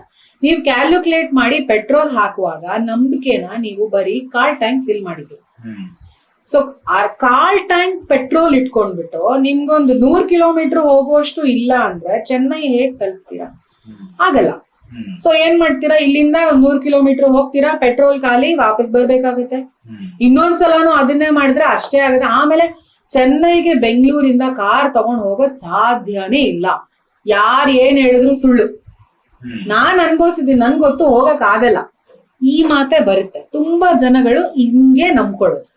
ಬಟ್ ನಿಮ್ಗೆ ಏನ್ ಅರ್ಥ ಆಗಿಲ್ಲ ಅಂದ್ರೆ ಪೆಟ್ರೋಲ್ ಇಲ್ಲ ಅಷ್ಟೇ, ಇನ್ನೇನು ಅಲ್ಲ. ನಿಮ್ ಕಾರು ಚೆನ್ನಾಗಿದೆ, ನಿಮ್ಗೆ GPS ಇದೆ, ಬೇಕಾಗಿರುವಷ್ಟು ಪೆಟ್ರೋಲ್ ಹಾಕ್ಬೇಕು. ಸೊ ಅದೇ ಸಿನಾರಿಯೋ ನಿಮ್ ಜೀವನಕ್ಕೆ ತಗೊಳ್ಳಿ. ನಿಮಗ್ ಏನೋ ಒಂದ್ ಮಾಡ್ಬೇಕು ಅನ್ನೋ ಆಸೆ ಇದೆ, ಆದ್ರೆ ನಿಮ್ ಹತ್ರ ಎನಫ್ ಪೆಟ್ರೋಲ್ ಇಲ್ಲ. ಸೊ ಪೆಟ್ರೋಲ್ ನ ನೀವು ಫಿಲ್ ಮಾಡ್ದೆ ನೀವ್ ಎಷ್ಟೇ ದೂರ ಹೋಗ್ತೀನಿ ಅಂದ್ರೂ ನಿಮ್ಗೆ ಆ ಇನ್ಸ್ಪಿರೇಷನ್ ಬರಲ್ಲ, ಮುಂದಕ್ಕೆ ಹೋಗಕ್ಕೂ ಆಗಲ್ಲ. ಸೊ ಅವಾಗ ನೀವು ಈ ಸಣ್ಣದು ದೊಡ್ಡದು ಅಂತ ಹೇಳಿದ್ರಲ್ಲ, ಈಗ ಫಾರ್ ಎಕ್ಸಾಂಪಲ್ ದೊಡ್ಡದು ಅಂದ್ರೆ ನಿಮ್ ಪ್ರಕಾರ ಏನು? ದೊಡ್ಡ ಆಸೆ ಅಂದ್ರೆ ಏನು? ಯಾವ್ದಾದ್ರು ಒಂದು ಉದಾಹರಣೆ ಕೊಡಿ. ಈಗ ಹಣದ್ದೇ ತಗೊಂಡ್ರೆ ಕೂಡ ನಮ್ಮ ಒಂದು ಪ್ರೋಗ್ರಾಮಿಂಗು, ಒಂದು ನಮ್ಮ ಯೋಗ್ಯತೆಗೆ ಮೀರಿ ಒಂದು ಎರಡು ಪಟ್ಟು ದುಡಿಯೋದು ಅಂದ್ರೆ ಚಿಕ್ಕದು ಅಂತ ಯೋಚಿಸುತ್ತೆ. 100 ಪಟ್ಟು 200 ಪಟ್ಟು ಅಂದ್ರೆ ಮನ್ಸಲ್ಲಿ ಅದು ಗೊತ್ತಿದ್ದೋ ಗೊತ್ತಿಲ್ದೇನೋ ಅದು ದೊಡ್ಡದು. ಉದಾಹರಣೆಗೆ ಯಾವ್ದಾದ್ರು ಒಂದು ಉದಾಹರಣೆ ಕೊಡಿ, ಏನಾದ್ರೂ ಒಂದು. ಇವಾಗ ನೀವ್ 100 ಕೋಟಿ ಪ್ರಾಜೆಕ್ಟ್ ಮಾಡೋದು ಅಂತನಾ? ಏನ್ ನಿಮ್ದು ಒಂದ್ ಸಣ್ಣ ಉದಾಹರಣೆ ನಮ್ಗೆ. ಹೌದು, ಈಗ ನಾನೊಂದು ಶಾರ್ಟ್ ಫಿಲ್ಮ್ ಮಾಡ್ಬೇಕಾದ್ರೆ ಈಗ ಮ್ಯಾನಿಫೆಸ್ಟೇಷನ್ ಎಲ್ಲ ಗೊತ್ತಾದ್ಮೇಲೆ ಒಂದ್ ಶಾರ್ಟ್ ಫಿಲ್ಮ್ಗೆ ಒಂದು 1 ಲಕ್ಷ ಬೇಕು ಅಂದಾಗ ಧೈರ್ಯವಾಗಿ ಮಾಡಿದೆ, ಅದಕ್ಕೆ ತಕ್ಕನ ಹಾಗೆ ಬಂತು, ಆ ಫಿಲ್ಮ್ನು ಚೆನ್ನಾಗಿ ಮಾಡಿದೆ. ಈಗ 1 ಕೋಟಿ ಪ್ರಾಜೆಕ್ಟ್ ಮಾಡ್ತೀನಿ ಅಂತ ಹೋದಾಗ ಅದ್ರ ಮಧ್ಯ ಸಮಸ್ಯೆಗಳು ಬಂತು. ಎಲ್ಲೋ ಒಂದ್ ಕಡೆ ಈ ಎಲ್ಲಾ ವಿಷಯಗಳ ಅರ್ಥ ಆಗಿದ್ದು ನಕಾರಾತ್ಮಕತೆ ಬೆಳೆಯೋದಕ್ಕೆ ಶುರುವಾಯ್ತು. ಇದು ಸಾಧ್ಯನಾ ಅನ್ನೋ ಭಯ ಬರೋದಕ್ಕೆ ಶುರುವಾಯ್ತು. 1 ಕೋಟಿ ಅನ್ನೋದು ದೊಡ್ಡ ಪ್ರಾಜೆಕ್ಟ್, ಹಾ, 1 ಲಕ್ಷ ಅನ್ನೋದು ಸಣ್ಣ ಪ್ರಾಜೆಕ್ಟ್. ಹೌದು. ಸರಿ, ಇವಾಗ ನಿಮ್ಮದೇ ಇಂಡಸ್ಟ್ರಿಯಲ್ಲಿ ತಗೊಂಡ್ರೆ 1 ಕೋಟಿ ಹಾಕಿ ಪ್ರಾಜೆಕ್ಟ್ ಮಾಡಿದವ್ರು ಯಾರು ಇಲ್ವಾ? ತುಂಬಾ ಜನ ಇದಾರೆ ಅಲ್ವಾ? ಅವ್ರಿಗದು ಸಣ್ಣದೇ ಅಲ್ಲ, ಅವ್ರಿಗದು ದೊಡ್ಡದು ಅನ್ಸಿಲ್ಲ ಅಲ್ವಾ? ಈಗ ನೀವು ಮಾಮೂಲಿ ಕಮರ್ಷಿಯಲ್ ಮೂವೀಸ್ ಬಂದ್ರೆ ಎಷ್ಟು ಬಜೆಟ್ ಇರುತ್ತೆ? ಮಿನಿಮಮ್ 10 ಕೋಟಿ, 100 ಕೋಟಿ, 1000 ಕೋಟಿ ಮಾಡ್ತಾ ಇದಾರೆ ಅಲ್ವಾ ಜನಗಳು? ಸೊ ಅವ್ರಿಗೆ 1 ಕೋಟಿ ಅನ್ನೋದು ಲೆಕ್ಕಕ್ಕೆ ಇಲ್ಲ ಅಲ್ವಾ? ಸೊ ಇಲ್ಲಿ ದೊಡ್ಡದು ಚಿಕ್ಕದು ಅನ್ನೋದಲ್ಲ ಪ್ರಶ್ನೆ. ನಿಮ್ಮ ಕಾರಲ್ಲಿ ಎನಫ್ ಪೆಟ್ರೋಲ್ ಇಲ್ಲ. ಯಾಕಂದ್ರೆ ದೊಡ್ಡದು ಅಂದ್ರೆ ಅದ್ ಯಾರಿಗೂ ಮಾಡಕ್ ಆಗ್ಬಾರ್ದು, ಎಲ್ರಿಗೂ ದೊಡ್ಡದು ಅನ್ಸ್ಬೇಕದು. ಆದ್ರೆ 1 ಕೋಟಿ ಹಾಕಿ ಶಾರ್ಟ್ ಫಿಲಮ್ ಮಾಡೋರು ಸಾಕಷ್ಟು ಜನ ಇದ್ದಾರೆ. ಕಮರ್ಷಿಯಲ್ ಮೂವಿ 1000 ಕೋಟಿ ಹಾಕಿ ಮಾಡಿ ಎತ್ಕೊಳ್ಳೋರು ಇದ್ದಾರೆ. ಸೊ ಅದು ದೊಡ್ಡದಲ್ಲ. ನಿಮ್ಮ ಕಾರಲ್ಲಿ ಸಾಕಷ್ಟು ಪೆಟ್ರೋಲ್ ಇಲ್ಲ. ಸೊ ಏನ್ ಮಾಡ್ಬೇಕು? ಪೆಟ್ರೋಲ್ ಫಿಲ್ ಮಾಡ್ಬೇಕು. ಈ ಪೆಟ್ರೋಲ್ ಏನು ಅಂದ್ರೆ ನಿಮಗೆ ನಂಬಿಕೆ ಇಲ್ಲ. ನಿಮ್ ನಂಬಿಕೆ ಎಷ್ಟು ದೂರ ಬರ್ತಾ ಇದೆ ಅಂದ್ರೆ 1 ಲಕ್ಷ ಹಾಕಿ ನಾನು ಮಾಡಬಲ್ಲೆ, ಕಾರ್ ಟ್ಯಾಂಕ್ ಪೆಟ್ರೋಲ್ 100 ಕಿಲೋಮೀಟರ್ ನಾನು ಹೋಗ್ಬಲ್ಲೆ, ಅಷ್ಟೇ ನಿಮ್ ಹತ್ರ ಪೆಟ್ರೋಲ್ ಇರೋದು. ಇದ್ರಲ್ಲಿ ತಪ್ಪು ಸರಿ ಅಂತ ಏನೂ ಇಲ್ಲ. ನೀವು ಬೆಳೆದ್ ಬಂದ್ ವಾತಾವರಣ ಹಂಗಿರುತ್ತೆ, ಅಥವಾ ನಿಮ್ಮ ಪಾಸ್ಟ್ ಎಕ್ಸ್ಪೀರಿಯನ್ಸ್ ಆತರ ಇರುತ್ತೆ. ಸೊ ನಿಮ್ಗೆಲ್ಲ ಒಂದ್ ಕಡೆ ಮನ್ಸಲ್ಲಿ 1 ಕೋಟಿ ತುಂಬಾ ದೊಡ್ಡದು, ಈಗ ನಾನ್ ಹಾಕಿ ಮಾಡಕ್ ಆಗತ್ತಾ, ನನ್ಗೆ ಫಂಡ್ಸ್ ಕೊಡ್ತಾರಾ, ಜನ ಸಿಗ್ತಾರಾ, ಹಾಕಿ ಮಾಡಕ್ ಆಗತ್ತಾ, ಅದು ಓಡುತ್ತಾ, ನನ್ಗೆ ದುಡ್ಡು ಬರುತ್ತಾ ಅಂತ ನೆಗೆಟಿವ್ ಥಿಂಕಿಂಗ್ ಇದೆ. ಏನಕ್ಕಂದ್ರೆ ನಿಮ್ ಎಕ್ಸ್ಪೀರಿಯನ್ಸ್, ಅಥವಾ ನೀವ್ ಯಾರನ್ನೋ ನೋಡಿರ್ಬಹುದು, ಅವ್ರಿಗೆ ಮಾಡಕ್ ಆಗಿಲ್ದೇ ಇರ್ಬೋದು, ನಿಮ್ ರೆಫರೆನ್ಸ್ ಅಲ್ಲಿ ಏನೋ ಒಂದ್ ಇರುತ್ತೆ. ಹಂಗಾಗಿ ನಿಮ್ಗೆ ಅಥವಾ ನಿಮ್ ಫ್ಯಾಮಿಲಿಲಿ ಅನ್ಕೋಬಹುದು 1 ಕೋಟಿ ಎಲ್ಲ ರಿಸ್ಕ್ ತಗೋಬೇಡ, ಆಮೇಲೆ ಮನೆ ಮಠ ಎಲ್ಲ ಮಾರ್ಕೊಂಡ್ಬಿಡ್ತೀವಿ, ಆತರ ಹೇಳೋರು ತುಂಬಾ ಜನ ಇರ್ತಾರೆ. ಸೊ ನಿಮ್ಗೆ ಆ ಬಿಲೀಫ್ ಸಿಸ್ಟಮ್ ಹಂಗ್ ಕೂತಿದೆ. ಆದ್ರೆ ನೀವು ಇನ್ನೊಂದ್ ತರ ಯೋಚನೆ ಮಾಡಿ, 1 ಕೋಟಿ ಹಾಕಿ ಮಾಡಿ ಗೆದ್ದೋರು 1000 ಜನ ಇದಾರಲ್ಲ ಅಲ್ವಾ? ಹಂಗಂದ್ರೆ ಅದು ದೊಡ್ಡದಲ್ಲ. ಫಸ್ಟ್ ಅದನ್ನ ನೀವು ಮನ್ಸಿಗೆ ತಗೊಳ್ಳಿ. ಹಾಗಾದ್ರೆ 1 ಕೋಟಿ ದೊಡ್ಡದಲ್ಲ. ನಿಮ್ಮ ಹತ್ರ ಪೆಟ್ರೋಲ್ ಇಲ್ಲ, ನಿಮ್ಮ ನಂಬಿಕೆ ಅಷ್ಟೇ 1 ಲಕ್ಷಕ್ಕೆ ಇರೋದು. ಈಗ ಆಕ್ಷನ್ ತಗೊಳ್ಬೇಕಾಗಿರೋದು ಎಲ್ಲಿ ಗೊತ್ತಾ? 1 ಕೋಟಿ ಪ್ರಾಜೆಕ್ಟ್ ಮಾಡೋದಕ್ಕಲ್ಲ, ನಿಮ್ಮ ಬಿಲೀಫ್ ಸಿಸ್ಟಮ್ ನ 1 ಲಕ್ಷದಿಂದ 1 ಕೋಟಿಗೆ ತಗೊಂಡ್ಬರ್ಬೇಕು. ಅದ್ ಹೆಂಗ್ ಮಾಡ್ಬೇಕು ಅಂದ್ರೆ, ನೀವ್ ಅದಕ್ಕೆ ಎಲ್ಲಿನೂ ಹೋಗ್ಬೇಕಾಗಿಲ್ಲ, ಯಾರ ಹತ್ರನೂ ಮಾತಾಡ್ಬೇಕಾಗಿಲ್ಲ, ಊರ್ ಸುತ್ತಬೇಕಾಗಿಲ್ಲ. ನೀವು ನಿಮ್ಮ ಒಳಗಡೆ ಇರೋ ಮನಸ್ಸಿನ ಜೊತೆ ವರ್ಕ್ ಮಾಡ್ಕೋಬೇಕು. ಕೂತಿರೋ ಜಾಗದಲ್ಲೇ ಕೂತ್ಕೊಂಡು ಫಸ್ಟ್ ಪೆಟ್ರೋಲ್ ತುಂಬೇಕು. ನೀವೀಗ ಒಂದೇ 1 ಲಕ್ಷ ಇದೆ. ಸೊ ಇವತ್ತು 1 ಲಕ್ಷ ಇರೋದು ನಾಳೆ ಬೆಳಗ್ಗೆ 1 ಕೋಟಿಗೆ ಬಂದ್ಬಿಡುತ್ತಾ? ಬರಲ್ಲ. ಆದ್ರೆ ಹಂತವಾಗಿ ನೀವು ಬೆಳೆಸ್ಕೊಂಡು ಹೋಗ್ಬೋದು. ಅದಕ್ಕೆ ನೀವು ಪ್ರಾಸೆಸಸ್ ಫಾಲೋ ಮಾಡ್ಬೇಕಾಗತ್ತೆ. ನೀವು ನಂಬಿಕೆನ ಎಕ್ಸ್ಪ್ಯಾಂಡ್ ಮಾಡ್ಕೋಬೇಕು ಫಸ್ಟ್. ಅದು ಆದಾಗ ದಾರಿ ಬಂದೇ ಬರುತ್ತೆ. ಯಾಕಂದ್ರೆ ಯೂನಿವರ್ಸ್ ಪ್ರತಿಯೊಬ್ಬರಿಗೂ ಪ್ರತಿಯೊಂದಕ್ಕೂ ಗೈಡೆನ್ಸ್ ಕೊಡ್ತಾನೆ ಇರುತ್ತೆ. ಆಪರ್ಚುನಿಟಿ ಅನ್ನೋದು 1 ಟೈಮ್ ಬಸ್ ಅಲ್ಲ. ಇವತ್ ಬಂತು, ನೀವ್ ಅದನ್ನ ಹಿಡ್ಕೊಂಡಿಲ್ಲ ಅಂದ್ರೆ ಹೋಯ್ತು ಬಿಡು ಲೈಫ್ ಎಲ್ಲ, ಆ ತರ ಅಲ್ಲ. ಬರ್ತಾನೇ ಇರುತ್ತೆ. ನೀವು ಕ್ಯಾಚ್ ಮಾಡೋವರೆಗೂ ಬರ್ತಾನೆ ಇರುತ್ತೆ. ಆದ್ರೆ ಅದು ಬರ್ತಾ ಇದೆ ಅಂತ ನಿಮಗ್ ಗೊತ್ತಾಗ್ಬೇಕು. ಇಲ್ಲಿ ಯೂನಿವರ್ಸ್ ಅಲ್ಲಿ ಎಲ್ಲಿನೂ ಕಳೆದೋಯ್ತು, ಮಿಸ್ ಆಗೋಯ್ತು ಅನ್ನೋದು ಇಲ್ವೇ ಇಲ್ಲ. ಇದಿಲ್ಲ ಅಂದ್ರೆ ಇನ್ನು 100 ಬರ್ತಾ ಇರುತ್ತೆ. ಇವತ್ತೇನೋ ಒಂದು ಇನ್ಸ್ಪಿರೇಷನ್ ಬರುತ್ತೆ, ನಿಮ್ಗೆ ಅದನ್ನ ಕ್ಯಾಚ್ ಮಾಡಕ್ ಆಗಿಲ್ಲ ಅಂದ್ರೆ ಇನ್ನೊಂದ್ ಸ್ವಲ್ಪ ಹೊತ್ತಿಗೆ ಇನ್ನೊಂದ್ ಬರುತ್ತೆ, ನಾಳೆ ಇನ್ನೂ 100 ಬರುತ್ತೆ, ನಾಡಿದ್ದು ಇನ್ನ 1000 ಬರುತ್ತೆ. ಅದ್ ಎಲ್ಲಿನೂ ಶಾರ್ಟೇಜ್ ಇಲ್ಲ ಯೂನಿವರ್ಸ್ ಅಲ್ಲಿ. ಸೊ ಆ ಭಯ ಬಿಟ್ಬಿಡಿ. ಲೇಟ್ ಆಗೋಯ್ತಾ, ಮಿಸ್ ಮಾಡ್ಕೊಂಡ್ಬಿಟ್ನಾ, ಆ ತರ ಯಾವ್ದೂ ಇಲ್ಲ. ನಿಮ್ ಕೆಲ್ಸ ಏನು? ಕಾರ್ ಟ್ಯಾಂಕ್ ಪೆಟ್ರೋಲ್ ಇಂದ ಫುಲ್ ಟ್ಯಾಂಕ್ ನಾನು ಹಾಕ್ಬೇಕು ಅಷ್ಟೇ. ಯಾಕಂದ್ರೆ ಬೇಕಾದಷ್ಟು ಉದಾಹರಣೆ ಇದೆ ನಿಮ್ ಇಂಡಸ್ಟ್ರಿನಲ್ಲಿ. 1 ಕೋಟಿ ಪ್ರಾಜೆಕ್ಟ್ ಬೇಕಾದಷ್ಟು ಜನ ಮಾಡಿದ್ದಾರೆ, 100 ಜನ ಮಾಡಿದ್ದಾರೆ, ಗೆದ್ದಿದ್ದಾರೆ. ಸೋತಿರೋರ್ನ ನೋಡೋ ಬದಲು ಗೆದ್ದಿರೋರ್ನ ನೋಡಿ. ಅವ್ರ ಕೈಲಿ ಆಗಿದೆ ಅಲ್ವಾ? 1000 ಕೋಟಿ ಹಾಕಿ ಮಾಡಿದವ್ರು ಇದ್ದಾರೆ ಅಲ್ವಾ? 1 ಕೋಟಿ ಏನ್ ಮಹಾ ನನ್ಗೆ?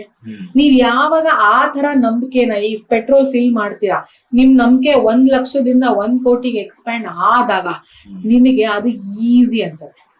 ಆವಾಗ ನೀವು ಆ ತರದ ಜನನ್ನ ಅಟ್ರಾಕ್ಟ್ ಮಾಡ್ತೀರಾ. ಇವಾಗ ನೀವಿರೋ ಸ್ಥಿತಿಗೆ ನಿಮಗ್ ಬಂದ ಅಡ್ವೈಸ್ ಕೊಡೋರೆ ಜಾಸ್ತಿ.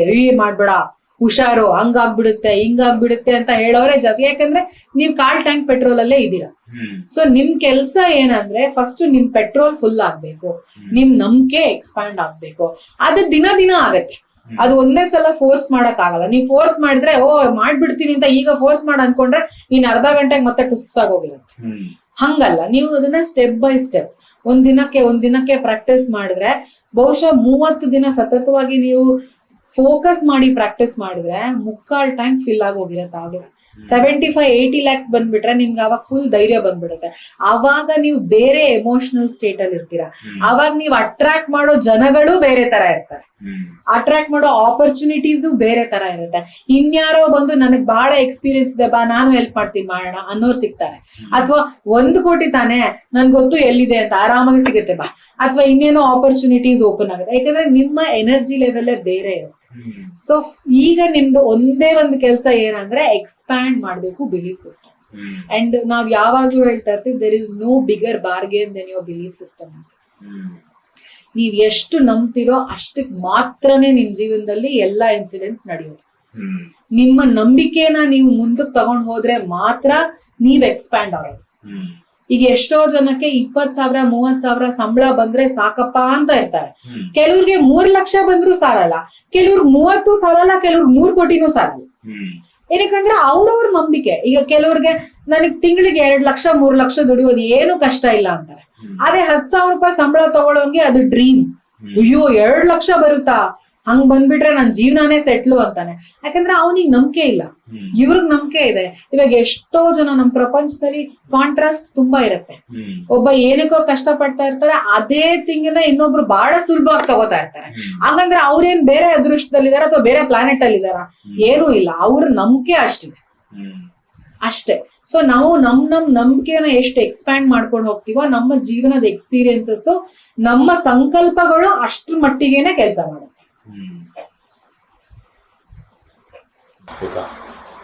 ನಾವು ಒಂದು ದಾರಿ ಹಿಡ್ಕೊಂಡು ಮುಂದೆ ಹೋಗ್ತಾ ಇರ್ತೀವಿ, ಆದ್ರೆ ಅದಕ್ಕೆ ತದ್ವಿರುದ್ಧವಾಗಿ ಇನ್ನೊಂದು ದಾರಿ ಕಾಣುತ್ತೆ. ಆದ್ರೆ ಆ ಸಮಯದಲ್ಲಿ ಆ ದಾರಿ ಚೆನ್ನಾಗ್ ಅನ್ಸುತ್ತೆ. ಈಗ ಉದಾಹರಣೆಗೆ ನಾನು ಸಿನಿಮಾನೇ ಮಾಡ್ಬೇಕು ಅಂತ ನನ್ನ ಪಯಣವನ್ನ ಶುರು ಮಾಡಿದ್ದೆ. ಅದು ಮಾಡ್ತಾ ಮಾಡ್ತಾ ಎಲ್ಲೋ ನನ್ಗೆ ಈ ಹೀಲಿಂಗ್ ಅನ್ನ ಮಾಡ್ಬೇಕು, ಈ ಆಕರ್ಷಣೆ ನಿಯಮದ ಬಗ್ಗೆ ತಿಳಿಸ್ಕೊಡ್ಬೇಕು ಅಂತ ಆಸೆ ಬಂತು. ಈ ರೀತಿ ಬಹಳಷ್ಟು ಆಸೆಗಳು ಬೇರೆ ಬೇರೆ ಹಂತದಲ್ಲಿ ಬಂದಿದೆ. ಅದು ಆ ಸಮಯದಲ್ಲಿ ಮಾಡ್ಬೇಕು ಅಂತ ಉತ್ಸಾಹ ಬರುತ್ತೆ, ಮಾಡ್ಬೇಕು ಅಂತ ಒಂದು ಆಸೆ ಬಂದೆ ನಾವು ಅದ್ರ ಕೆಲ್ಸ ಕೈ ಹಾಕಿರ್ತೀವಿ. ಆದ್ರೆ ಎಲ್ಲವೂ ನಾವು ಅಂದ್ಕೊಂಡ ಹಾಗೆ ಆಗೋದಿಲ್ಲ. ಅವಾಗ ನಮ್ಗೆ ನಾನು ತುಂಬಾ ದಿಕ್ ತಪ್ತಾ ಇದೀನಾ, ಡಿಸ್ಟ್ರಾಕ್ಟ್ ಆಗ್ತಿದೀನಾ ಅಂತ ಒಂದು ಪ್ರಶ್ನೆ ಬರುತ್ತೆ. ಸಮಯನ ವ್ಯರ್ಥ ಮಾಡ್ತಿದೀನಾ, ಡಿಸ್ಟ್ರಾಕ್ಟ್ ಆಗ್ತಿದೀನಾ, ನಾನು ಒಂದೇ ಗುರಿಯನ್ನ ಹಿಡ್ಕೊಂಡು ಹೋಗಿದ್ರೆ ಗೆಲ್ತಿದ್ನೇನೋ, ನಾನು ತುಂಬಾ ಡಿಸ್ಟ್ರಾಕ್ಟ್ ಆಗ್ತಿರೋದೇ ಇದಕ್ಕೆ ಕಾರಣವೇನೋ ಅಂತ ಅನ್ಸುತ್ತೆ.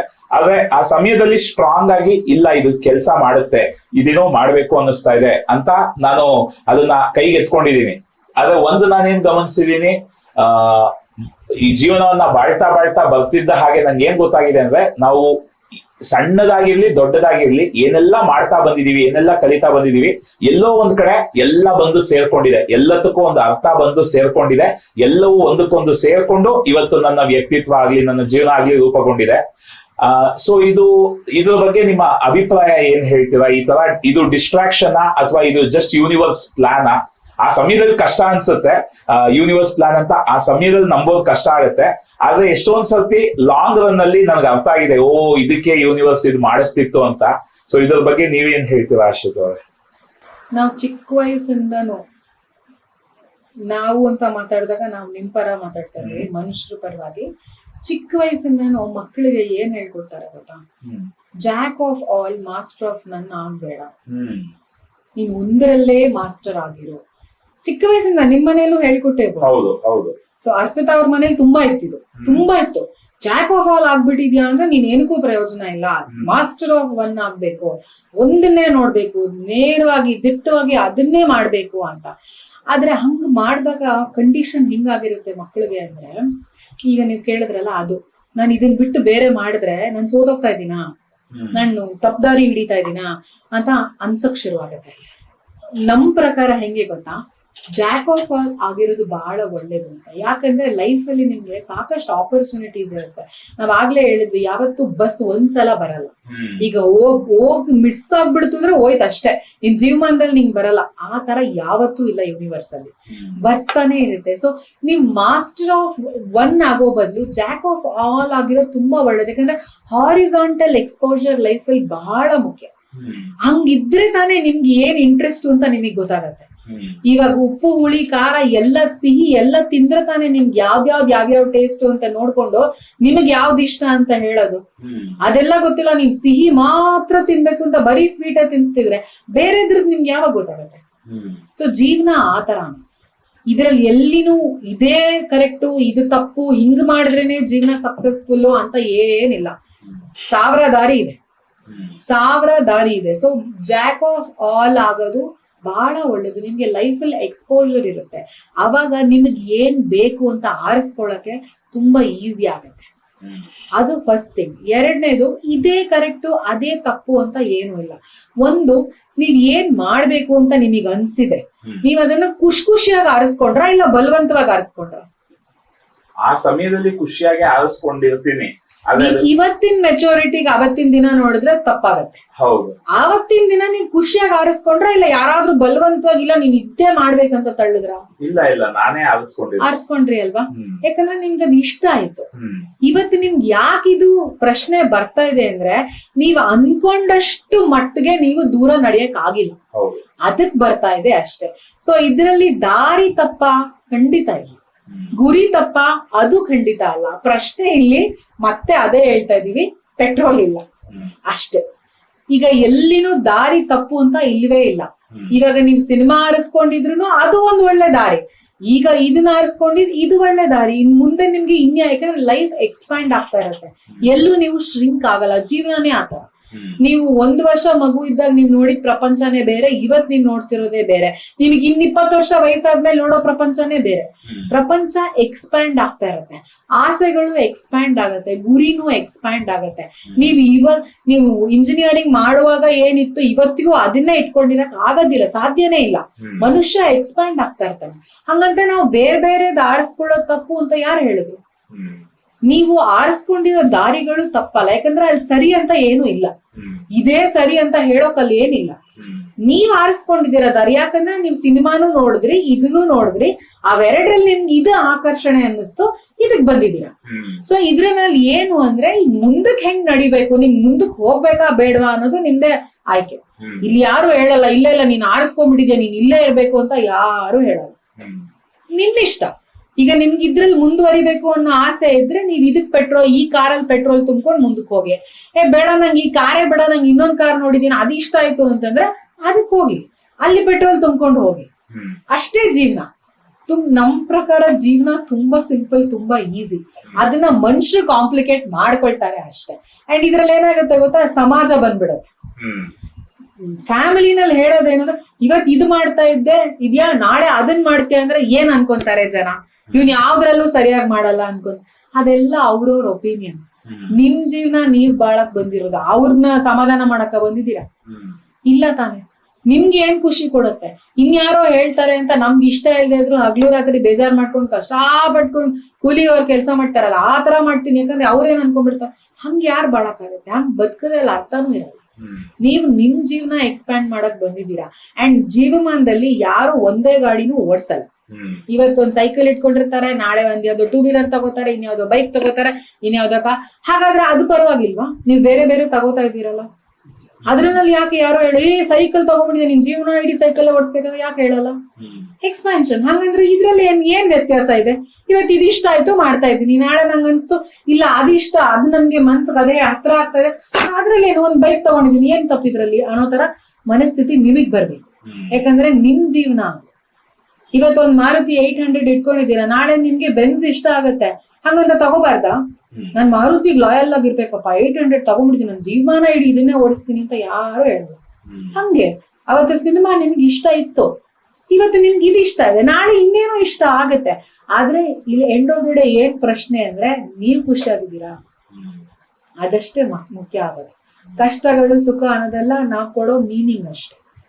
ಯಾವಾಗ ನಾವ್ ಅನ್ಕೊಂಡಿದ್ ಆಗಿಲ್ಲ ಅದನ್ನ ಕಷ್ಟ ಅನ್ಕೋತೀವಿ, ಯಾವ್ದು ನಾವ್ ಅನ್ಕೊಂಡಿದ್ ಆರಾಮಾಗಿ ಆಗ್ತದೆ, ಸುಖವಾಗಿದೀವಿ, ಸಿಂಪಲ್ ಆಗಿದೆ. ಬಟ್ ಎರಡೂ ನಾವೇ ಓನಾಗಿ ಕ್ರಿಯೇಟ್ ಮಾಡ್ಕೊಳ್ತಾ ಇರೋದು ಅನ್ನೋದು ಮನುಷ್ಯರಿಗೆ ಅರ್ಥ ಆಗ್ಬೇಕಷ್ಟೆ.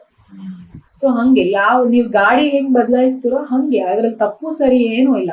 ನಿಮ್ಗೆ ಇಷ್ಟ ಆಗ್ಬೇಕು, ನಿಮಗ್ ಸಮಾಧಾನ ಕೊಡ್ಬೇಕು. ಅಂಡ್ ಪ್ರತಿ ಒಂದ್ಸಲನು ರೇರ್ ವ್ಯೂ ನೋಡ್ಕೊಂಡು ಗಾಡಿ ಓಡಿಸ್ಬಾರ್ದು. ಅದು ಕರೆಕ್ಟ್ ಆಗಿ ಇತ್ತ ಅಂತ ಇವತ್ತಿನ ಮೆಚುರಿಟಿಗೆ ಯೋಚನೆ ಮಾಡ್ತಾರೆ. ನೀವು ಜೀವನದಲ್ಲಿ ಒಂದೇ ಒಂದು ಕ್ಷಣನೂ ನೆಮ್ಮದಿಯಾಗಿ ಬದುಕಕ್ ಆಗಲ್ಲ. ಅದ್ ಯಾರು ಬದುಕಕ್ ಆಗಲ್ಲ ಆತರ. ನೀವು ಬರೀ ಕರಿಯರ್ಗೆ ಹೇಳ್ತಿದ್ದೀರಾ, ಸಾಕಷ್ಟು ಜನ ರಿಲೇಶನ್ಶಿಪ್ಪಿಗೂ ಅದನ್ನೇ ಮಾಡ್ತಾರೆ. ಆವಾಗ ಯಾರು ಒಂದು ಕ್ಷಣನೂ ಬದುಕಕ್ ಆಗಲ್ಲ ನೆಮ್ಮದಿಯಾಗಿ. ಅದ್ರ ಬದಲು ಅದೊಂದು ಎಕ್ಸ್ಪೀರಿಯನ್ಸ್, ಇದು ಒಂದು ಎಕ್ಸ್ಪೀರಿಯನ್ಸ್, ಇದನ್ನ ದಾಟಿ ಮುಂದೆನೂ ಎಕ್ಸ್ಪೀರಿಯನ್ಸ್ ಇದೆ. ಸೊ ನೀವು ಮುಂದೆ ನೋಡ್ಕೊಂಡು ಗಾಡಿ ಓಡ್ಸಕ್ ಶುರು ಮಾಡಿದಾಗ ದಾರಿ ಕಾಣಿಸುತ್ತೆ, ಗುರಿ ಕ್ಲಿಯರ್ ಆಗಿ ಕಾಣುತ್ತೆ. ಹಂಗೆ ಅದನ್ನ ಮುಟ್ಟೋದಕ್ಕೆ ಸಹಾಯ ಮಾಡೋ ಜನಗಳು ಬರ್ತಾರೆ, ಆ ಇಂಟ್ಯೂಷನ್ಸ್ ಬರುತ್ತೆ, ನಡ್ಜಸ್ ಬರುತ್ತೆ, ಆಕ್ಷನ್ ತಗೋಬಹುದು. ರೇರ್ ವ್ಯೂ ಮಿರರ್ನೇ ನೋಡ್ಕೊಂಡು ಹಂಗಿದ್ದಿದ್ರೆ ಚೆನ್ನಾಗಿತ್ತು ನನ್ನ ಜೀವನ ಅಂತ ಇವತ್ತು ನೋಡ್ಕೊಂಡು ಓಡಿಸಿದ್ರೆ ಮುಂದೆ ಆಕ್ಸಿಡೆಂಟೇ ಆಗುತ್ತೆ. ಅಂಡ್ ಅದಕ್ಕೂ ನೀವೇ ಜವಾಬ್ದಾರಿ, ಯಾರು ಅಲ್ಲ.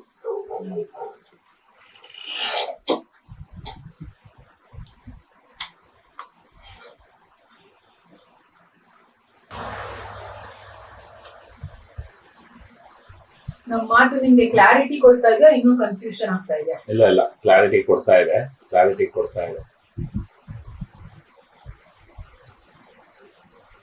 ಆಕ್ಚುಲಿ ಏನು ಅಂದ್ರೆ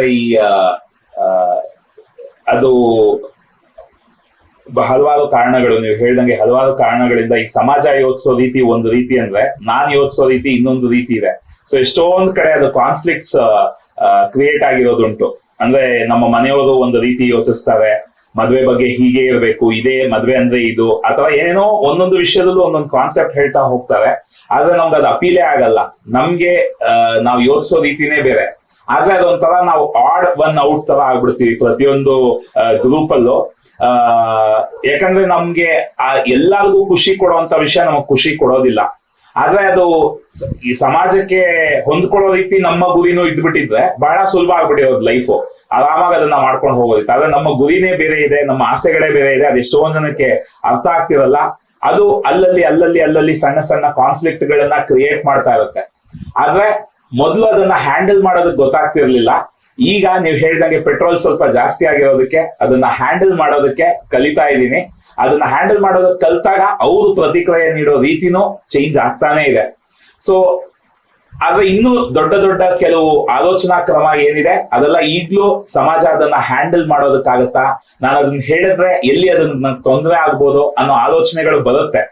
ಸೊ ಅದನ್ನ ಹಂತವಾಗಿ ನಾವು ನಮ್ಮ ಮೇಲೆ ಕೆಲಸ ಮಾಡ್ತಾ ಹೋಗ್ಬೇಕಾ, ಅಥವಾ ಸಮಾಜಕ್ಕೆ ನಮ್ಮ ಕಡೆಯಿಂದ ಏನಾದ್ರು ಅದೇ ನನಗೆ ಅರ್ಥ ಆಗಿರೋದು, ಸಮಾಜನ ಏನೂ ಬದಲಾಯಿಸ್ಬೇಕಾಗಿಲ್ಲ. ನಾನ್ ಬದಲಾಗ್ತಾ ಹೋದ್ರೆ ಸಮಾಜ ತನ್ನಷ್ಟು ತಾನೇ ಅದಕ್ಕೆ ಹೊಂದ್ಕೊಳ್ಳುತ್ತೆ ಅಂತಾನೆ ನನಗೆ ಅರ್ಥ ಆಗಿರೋದು. ಇದ್ರ ಬಗ್ಗೆ ನೀವೇನಂತೀರಾ? ನಮ್ ಪರ್ಸ್ಪೆಕ್ಟಿವ್ ಇನ್ನೂ ಡಿಫ್ರೆಂಟ್ ಆಗಿದೆ. ಸಮಾಜನೂ ಬದಲಾಗ್ಬೇಕಾಗಿಲ್ಲ, ನೀವು ಬದಲಾಗ್ಬೇಕಾಗಿಲ್ಲ. ನಿಮ್ ಜೀವನ ನಿಮ್ದು, ಸಮಾಜ ಅದಕ್ಕಾಗಿಲ್ಲ. ಸಿಂಪಲ್. ನಾವ್ ಹೇಳಿದ್ವಲ್ಲ, ಮನುಷ್ಯ ಜೀವನ ತುಂಬಾ ಸಿಂಪಲ್. ಆದ್ರೆ ಅದ್ ಎಷ್ಟು ಸಿಂಪಲ್ ಅಂದ್ರೆ ಅದನ್ನ ಅರ್ಥ ಮಾಡ್ಕೊಳಕ್ಕೆ ಕಾಂಪ್ಲಿಕೇಟ್ ಮಾಡ್ಕೊತಾ ಇದಾರೆ ಅಷ್ಟೇ, ಇನ್ನೇನು ಇಲ್ಲ. ಅಷ್ಟು ಸಿಂಪಲ್ ಮನುಷ್ಯನ ಜೀವನ. ಯಾರನ್ನು ಬದಲಾಯಿಸ್ಬೇಕಾಗಿಲ್ಲ. ಈಗ ನಿಮ್ ನಂಬಿಕೆ ನಿಮ್ ಜೀವನನ ರೂಪಿಸತ್ತೆ, ಅವ್ರ ನಂಬಿಕೆ ಅವ್ರ ಜೀವನನ ರೂಪಿಸತ್ತೆ. ನಿಮ್ಗೆ ಅವ್ರ ಜೊತೆ ಹೊಂದಕ್ ಆಗ್ತಾ ಇಲ್ಲ ಅಂದ್ರೆ ನಿಮ್ಮ ಗುರಿಗಳನ್ನ, ನಿಮ್ಮ ಆಸೆಗಳನ್ನ ಅವ್ರ ಹತ್ರ ಹೇಳಬೇಡಿ. ಯಾಕಂದ್ರೆ ಎನರ್ಜಿ ಲೆವೆಲ್ಸ್ ತುಂಬಾ ಇಂಪಾರ್ಟೆಂಟ್. ಈಗ ನೀವ್ ಏನೋ ಒಂದ್ ಮಾಡ್ಬೇಕು ಅಂತ ಇದ್ದೀರಾ, ಅರೆ ಮಾಡು, ನಾವೆಲ್ಲ ನಿನ್ ಜೊತೆಲಿ ಇದೀವಿ ಅಂದಾಗ ನಿಮಗ್ ಖುಷಿ ಆಗತ್ತೆ. ಅದು ಫ್ರೆಂಡ್ಸ್ ಆಗಿರ್ಲಿ, ಫ್ಯಾಮಿಲಿ ಆಗಿರ್ಲಿ, ಯಾರೇ ಆಗಿರ್ಲಿ, ನೀವ್ ಶೇರ್ ಮಾಡಿದಾಗ ಅರೆ ವಾ ತುಂಬಾ ಒಳ್ಳೇದು, ನೀನ್ ಮಾಡು, ನೀನ್ ಖುಷಿಯಾಗಿರ್ಬೇಕು, ನನ್ಗೆ ಅದೇ ಬೇಕಾಗಿರೋದು, ನಾನ್ ಇದೀನಿ ನಿನ್ ಜೊತೆ ಅಂತ ಯಾರಾದ್ರೂ ಅಂದ್ರೆ ಖುಷಿ ಆಗತ್ತೆ. ಅಯ್ಯೋ ಇದನ್ ಯಾಕೆ ಮಾಡ್ತಾ ಇದ್ಯಾ, ಇದನ್ ಹಂಗಾಗೋಗತ್ತೆ ಹಿಂಗಾಗೋಗತ್ತೆ ಅಂತ ಹೇಳಿದ್ರೆ ಯಾರಾದ್ರೂ ಬೇಜಾರಾಗತ್ತೆ. ಸೊ ಇಲ್ಲಿ ಪ್ರಾಬ್ಲಮ್ ಹೇಳ್ತಾ ನಿಮ್ಗೆ ಆನ್ಸರ್ ಕೊಡ್ತಾ ಇದಾರಲ್ಲ ಅವ್ರದ್ದಲ್ಲ, ನಿಮ್ದು. ನೀವ್ ಯಾಕೆ ಹೋಗಿ ಹೇಳ್ತಾ ಇದ್ದೀರಾ ಇನ್ನೊಬ್ರಿಗೆ? ಅದು ಬೇಕಾಗಿಲ್ಲ. ನಿಮ್ಮ ಗುರಿ, ನಿಮ್ಮ ಆಸೆ, ನಿಮ್ಮ ಜೀವನ, ನಿಮ್ ನಂಬಿಕೆ ಎಲ್ಲ ನಿಮಗ್ ಸಂಬಂಧಪಟ್ಟಿದ್ದು. ಸಮಾಜಕ್ಕೂ ಅದಕ್ಕೂ ಏನು ಸಂಬಂಧ ಇಲ್ಲ. ಅದಕ್ಕೆ ಯಾವಾಗ್ಲೂ ನಿಮಗೆ ಬಹಳ ಹತ್ರವಾಗಿರೋ ಗುರಿಗಳು, ಆಸೆಗಳು, ಅದನ್ನ ಯಾರ ಹತ್ರನೂ ಹೇಳಕ್ ಹೋಗ್ಬೇಕು. ಎಸ್ಪೆಷಲಿ ನಿಮ್ಮ ಕಾನ್ಸೆಪ್ಟ್ಗೆ ಅವರು ಹೊಂದಲ್ಲ ಅಂದ್ರೆ, ನಿಮ್ ನಂಬಿಕೆಗೆ ಅವ್ರು ಹೊಂದಲ್ಲ ಅಂದ್ರೆ ಅವ್ರ ಹತ್ರ ಬಾಯೇ ಬಿಡ್ಬೇಕು. ಆವಾಗ ನೀವು ನೆಮ್ಮದಿಯಾಗಿರ್ತೀರ, ಅವರು ನೆಮ್ಮದಿಯಾಗಿರ್ತಾರೆ. ಜಗಳ ಆಗೋದು ಯಾವಾಗ ಗೊತ್ತಾ? ನಂದೇ ಸರಿ ಅಂತ ಅವರು, ನಿಮ್ದೇ ಸರಿ ಅಂತ ನೀವು ಮಾತಾಡ್ದಾಗ. ಈಗ ಎಷ್ಟೋ ಸಲ, ತುಂಬಾ ಸಲ ನಾವ್ ಇದನ್ನ ಹೇಳ್ತಾ ಇರ್ತೀವಿ, ಐ ಆಮ್ ರೈಟ್ ಅಂತ ಪ್ರೂವ್ ಮಾಡ್ಕೊಳ್ಳೋದಕ್ಕಿಂತ ಹೌ ಯು ಆರ್ ಫೀಲಿಂಗ್ ಅನ್ನೋದೇ ಬಹಳ ಇಂಪಾರ್ಟೆಂಟ್. ಈಗ ನಾವ್ ಆರ್ಗ್ಯುಮೆಂಟ್ ಯಾರೇ ಹೇಳಿರಿ, ನಾವ್ ನೋಡಿದ್ರೆ ಗೊತ್ತಾಗ್ತಾ ಇರತ್ತೆ ಆರ್ಗ್ಯುಮೆಂಟ್ ಯಾರಾದ್ರೂ ಎಳಿತಾ ಇದಾರೆ ಅಂದ್ರೆ ಅಲ್ಲಿ ಯಾರ್ ತಪ್ಪು ಯಾರ್ ಸರಿ ಅನ್ನಕ್ಕಿಂತ ಇಬ್ರು ಮನಸ್ಥಿತಿ ಹಾಳು ಮಾಡ್ಕೋತಾ ಇದ್ದಾರೆ. ಹೌದು. ಕೋಪ ಮಾಡ್ಕೊಳ್ಳೋದು, ಕಿರ್ಚಾಡೋದು, ನಾನೇ ಸರಿ ನೀನೇ ಸರಿ ಕೂಗಾಡೋದು ಅದೇ ಆಗ್ತದೆ. ಓಕೆ, ಈಗ ಆರ್ಗ್ಯುಮೆಂಟ್ ಆಯ್ತು 1 hour, ಅದಾದ್ಮೇಲೆ ಏನು ಇಬ್ರು ಖುಷಿಯಾಗಿದಾರ? ಇಲ್ಲ. ಅದ್ ಕೋಪ, ಇರಿಟೇಷನ್ ಎಲ್ಲ ಇರುತ್ತೆ. ಸೊ ಇಲ್ಲಿ ಯಾರು ಸರಿ ಅನ್ನೋದಕ್ಕಿಂತ ನಮ್ಮ ಎಮೋಷನ್ಸ್ ನಮಗ್ ತುಂಬಾ ಮುಖ್ಯ ಅನ್ನೋದು ಅರ್ಥ ಆಗ್ಬೇಕು. ಮನುಷ್ಯನಿಗೆ ಖಂಡಿತ ಅದು ಅರ್ಥ ಆಗ್ಬೇಕು. ಇವಾಗ ಎಷ್ಟೋ ಸಲ ನಿಮ್ಮ ಗುರಿ ಏನು, ನಿಮ್ಮ ಆಸೆ ಏನು, ಅದು ನಿಮ್ಮ ಫ್ಯಾಮಿಲಿ ಅವ್ರಿಗೆ ತೀರಾ ಹತ್ರದವ್ರಾಗಿರೋ ನಿಮ್ ಪೇರೆಂಟ್ಸೇ ಇರ್ಬೋದು, ಅವ್ರಿಗೆ ಅರ್ಥ ಆಗ್ತಾ ಇಲ್ಲ ಅದು. ಯಾಕಂದ್ರೆ ನಿಮ್ ಅಂಡರ್ಸ್ಟ್ಯಾಂಡಿಂಗ್ ಬೇರೆ, ಅವ್ರದ್ದೇ ಬೇರೆ. ಅವರು ನಿಮ್ ಜೀವನಾನ ಬದುಕ್ತಾ ಇಲ್ಲ, ನೀವು ಅವ್ರ ಜೀವನಾನ ಬದುಕ್ತಾ ಇಲ್ಲ. ಸೊ ಅವ್ರಿಗೆ ಅರ್ಥ ಆಗ್ತಾ ಇಲ್ಲ ನಿಮ್ದು ಅಂತಂದ್ಮೇಲೆ ನೀವು ಅವ್ರಿಗೆ ಹೇಳಕ್ಕೆ ಹೋಗ್ಬೇಕು. ಇಲ್ಲಿ ಯಾವ್ದು ಸರಿ ಯಾರು ಸರಿ ಅನ್ನೋದಕ್ಕಿಂತ ಮುಖ್ಯವಾಗಿ ನಿಮ್ಮ ಖುಷಿ. ಯಾಕಂದ್ರೆ ನೀವು ಖುಷಿಯಾಗಿದ್ರೆ ನಿಮಗೆ ಏನ್ ಬೇಕೋ ಅದನ್ನ ನೀವು ಆಕರ್ಷಿಸ್ತಾ ಇರ್ತೀರಾ. ನೀವು ಖುಷಿಯಾಗಿಲ್ದೆ ಬೇಜಾರ್ ನೆಗೆಟಿವ್ ಎಮೋಷನ್ ಅಲ್ಲಿ ಇದ್ರೆ ನಿಮಗೆ ಏನ್ ಬೇಡವೋ ಅದನ್ನ ಅಟ್ರಾಕ್ಟ್ ಮಾಡ್ತಾ ಇದ್ದೀರಾ.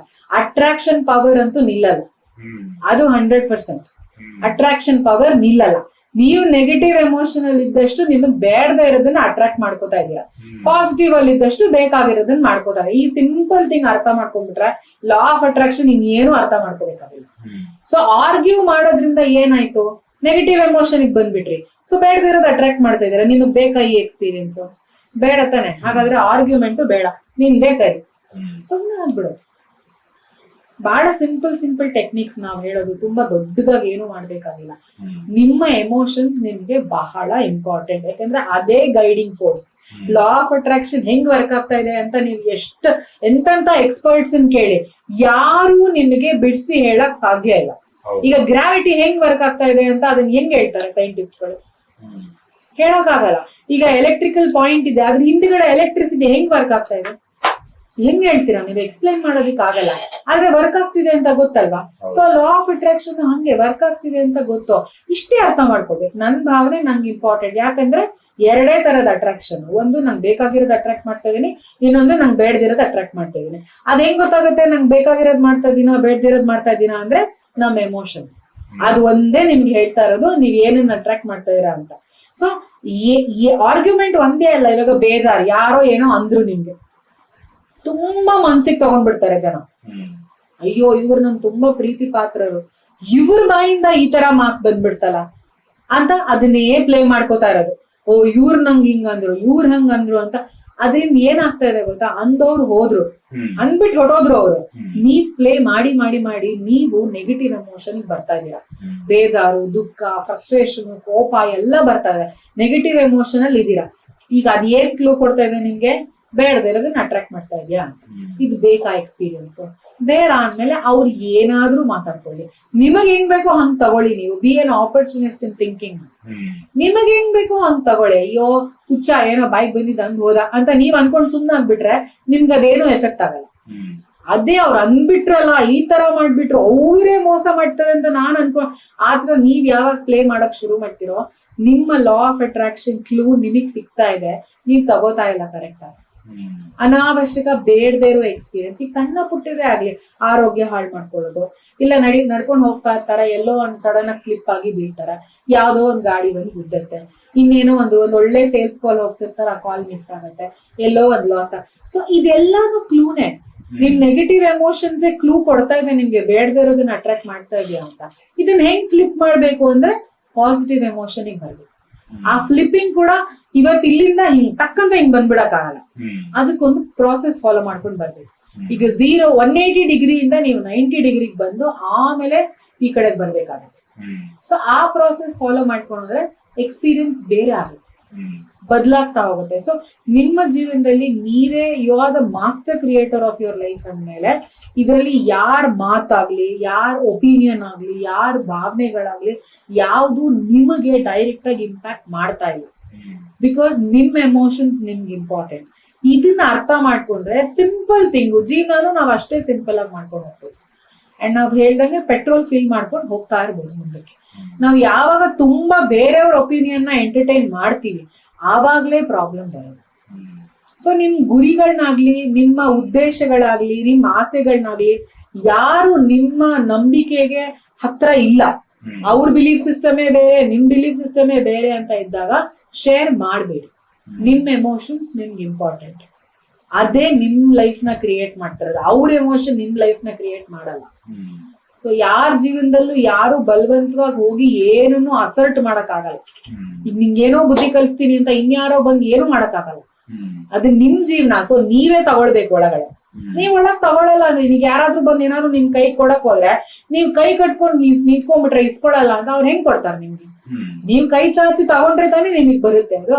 ಸೊ ಬೇಡದೇ ಇರೋದು ಬಂದಾಗ ಕೈ ಕಟ್ಕೊಂಡ್ ನಿಂತ್ಕೊಂಡ್ರಿ, ನಾನ್ ತಗೊಳಲ್ಲ ಅಂತ ಅಷ್ಟೇ. ಆದ್ರೆ ನೀವ್ ಕೈ ಕಟ್ಕೊಂಡ್ ನಿಂತಾಗ ಹೆಂಗ್ ಬಲವಂತವಾಗಿ ಕೊಡಕ್ಕಾಗತ್ತೆ? ಅವ್ರು ತಗೋ ತಗೋ ತಗೋ ಅಂತ ಎಷ್ಟಂದ್ರು ನೀವ್ ಕೈ ಕಟ್ಕೊಂಡ್ ಬಿಟ್ಟಿದೀರವ. ಸೊ ತುಂಬಾ ಜನ ಏನ್ ಮಾಡ್ತಾರೆ, ಕೈ ಓಪನ್ ಮಾಡಿ ಇಸ್ಕೊಳ್ತಾರೆ. ಇಸ್ಕೊಂಡ್ಬಿಟ್ಟು ಅಯ್ಯೋ ಇದು ಕೆಟ್ಟದಾಗಿದೆ, ಇದು ವಾಸನೆ ಇದೆ, ಇದು ಹಳೇದಾಗಿದೆ, ಇದು ಹಳಸೋಗ್ಬಿಟ್ಟಿದೆ, ಅಲ್ಲೇ ಎಲ್ಲೋ ಡಸ್ಟ್ಬಿನ್ಗೆ ಹಾಕೋದನ್ನ ತಗೊಬಂದು ನನಗೆ ಹಾಕೊಟ್ರು, ನಾನ್ ಅಷ್ಟೊಂದು ಚೀಪ್ ಆಗ್ಬಿಟ್ನಾ, ನನಗ್ ಬೆಲೆ ಇಲ್ಲ, ಇದೆಲ್ಲ ಪ್ರಾಸೆಸ್ ಮಾಡ್ತಾರೆ. ಅಂಡ್ ಅದರಿಂದ ಅವ್ರ ಮನಸ್ಥಿತಿನೇ ಹಾಳಾಗೋದು. ಅದ್ರ ಬದಲು ಬೇಡವಾ ನಿಮಗೆ ಅದು ಇಸ್ಕೊಳಕ್ಕೆ, ಕೈ ಕಟ್ಕೊಂಡು ನಿಂತ್ಕೊಳ್ಬಿಡಿ ಅಷ್ಟೇ. ನೋಡ್ತಾರೆ, ಕೊಡ್ತಾ ಟ್ರೈ ಮಾಡ್ತಾರೆ. ನೀವ್ ತಗೊಂಡಿಲ್ಲ ಅಂದ್ರೆ ಸರಿ ಇನ್ಯಾರೋ ಒಬ್ರು ಸಿಗ್ತಾರೆ ಅಂತ ಹೋಗ್ತಾರೆ ಅಷ್ಟೇ. ಬಟ್ ಎಲ್ಲೋ ಒಂದ್ ಕಡೆ ನಮ್ಮ ತುಂಬಾ ಹತ್ತಿರವಾದವ್ರನ್ನ ಅವರ ಖುಷಿನ ನೋಡ್ಬೇಕು, ಅವರು ಇದನ್ನ ಹೊಗಳಿ ಮಾತಾಡ್ಬೇಕು, ಅವ್ರು ಇದ್ರ ಬಗ್ಗೆ ಅಪ್ರಿಶಿಯೇಟ್ ಮಾಡ್ಬೇಕು ಅನ್ನೋ ಆಸೆನೂ ಇರುತ್ತೆ. ಆದ್ರೆ ಅವ್ರು ಹೇಳೋದು ನಮ್ ಕೈಯಲ್ಲಿ ಒಪ್ಪೋದಕ್ಕೂ ಆಗ್ತಿರಲ್ಲ. ಈಗ ಉದಾಹರಣೆಗೆ ನಾನೊಂದು ಅಫ್ಕೋರ್ಸ್ ನಮ್ಮ ಮನೆಯವ್ರು ಹೆತ್ತವರಾಗಿರ್ಬೋದು, ಅಥವಾ ನಾನು ಸಿನಿಮಾ ಮಾಡ್ಬೇಕಾದ್ರು ಕೆಲವು ರಿವ್ಯೂವರ್ಸ್ ಇರ್ತಾರೆ, ಅವ್ರ ಕೈಯಲ್ಲಿ ಹೊಗಳಿಸ್ಕೋಬೇಕು ಅನ್ನೋ ಖುಷಿ ಇರುತ್ತೆ. ಇಡೀ ಜಗತ್ ಹೊಗಳಿಲ್ಲ ಅಂದ್ರೆ ಅವ್ರು ನನ್ ಸಿನಿಮಾ ಇಷ್ಟಪಟ್ರೆ ಏನೋ ನಮ್ದು ಸಾಧನೆ ಆಗೋಯ್ತು ಅಂತ ಅನ್ನಿಸ್ತಾ ಇರುತ್ತೆ. ಒಂದೊಂದ್ ಸರ್ತಿ ಅವರೇ ಅದ್ರ ಬಗ್ಗೆ ತಪ್ಪಾಗಿ ಮಾತಾಡಿದಾಗ ನಮ್ಮ ಐಡಿಯಾನ ಅರ್ಥ ಮಾಡ್ಕೊಳ್ತಿದಾಗ ಬೇಜಾರಾಗುತ್ತೆ. ನಮ್ಗೇನಕ್ಕಿದು ಈ ತರ ಕೆಲವರ ಒಪ್ಪಿಗೆ ಇಷ್ಟು ಮುಖ್ಯ ಆಗತ್ತೆ. ಅದು ಆತರ ಒಂದು ಅಭಿಪ್ರಾಯ ಇಟ್ಕೊಳ್ಳೋದು, ಆಸೆ ಇಟ್ಕೊಳ್ಳೋದು ಸರಿನಾ ತಪ್ಪ, ಏನಂತೀರಾ ಇದ್ರ ಬಗ್ಗೆ ನೀವು? ನಾವ್ ಆಗ್ಲೇ ಹೇಳ್ದಂಗೆ ನಿಮ್ಮ ಒಪ್ಪಿಗೆ, ನಿಮ್ಮ ಒಂದು ಅಲೈನ್ಮೆಂಟೇ ಮುಖ್ಯ ಇಲ್ಲಿ. ಯಾವಾಗ ನೀವು ಅಲೈನ್ಮೆಂಟ್ ಅಲ್ಲಿ ಇದ್ದೀರಾ, ಯಾವಾಗ ನಿಮ್ಮ ಹೋಲ್ ಹಾರ್ಟೆಡ್ ಆಗಿ ಥಿಂಗ್ಸ್ ಅನ್ನ ಮಾಡ್ತೀರಾ, ಆವಾಗ ನ್ಯಾಚುರಲಿ ಅದಕ್ಕೆ ಅಲೈನ್ ಆಗೋರೆಲ್ಲನೇ ನಿಮ್ಗೆ ಬರ್ತಾರೆ. ಆದ್ರೆ ಎಲ್ಲಿ ನಿಮಗ್ ಸ್ವಲ್ಪ ಡೌಟ್ ಇರುತ್ತೆ, ಇವ್ರು ಒಪ್ತಾರೋ ಇಲ್ವೋ, ನನ್ಗೆ ಸ್ವಲ್ಪ ಡೌಟ್ ಇದೆ ಅನ್ನೋ, ಅದನ್ನ ನೀವು ಬಾಯ್ಬಿಟ್ಟು ಹೇಳ್ಬೇಕಾಗಿಲ್ಲ. ನಿಮ್ ಭಾವನೆಗಳಷ್ಟೇ. ಯೂನಿವರ್ಸಿಗೆ ಭಾಷೆ ಅರ್ಥ ಆಗಲ್ಲ, ಲಾ ಆಫ್ ಅಟ್ರಾಕ್ಷನ್ಗೆ ಭಾಷೆ ಅರ್ಥ ಆಗಲ್ಲ, ನಿಮ್ ಎಮೋಷನ್ಸ್ ಅಷ್ಟೇ.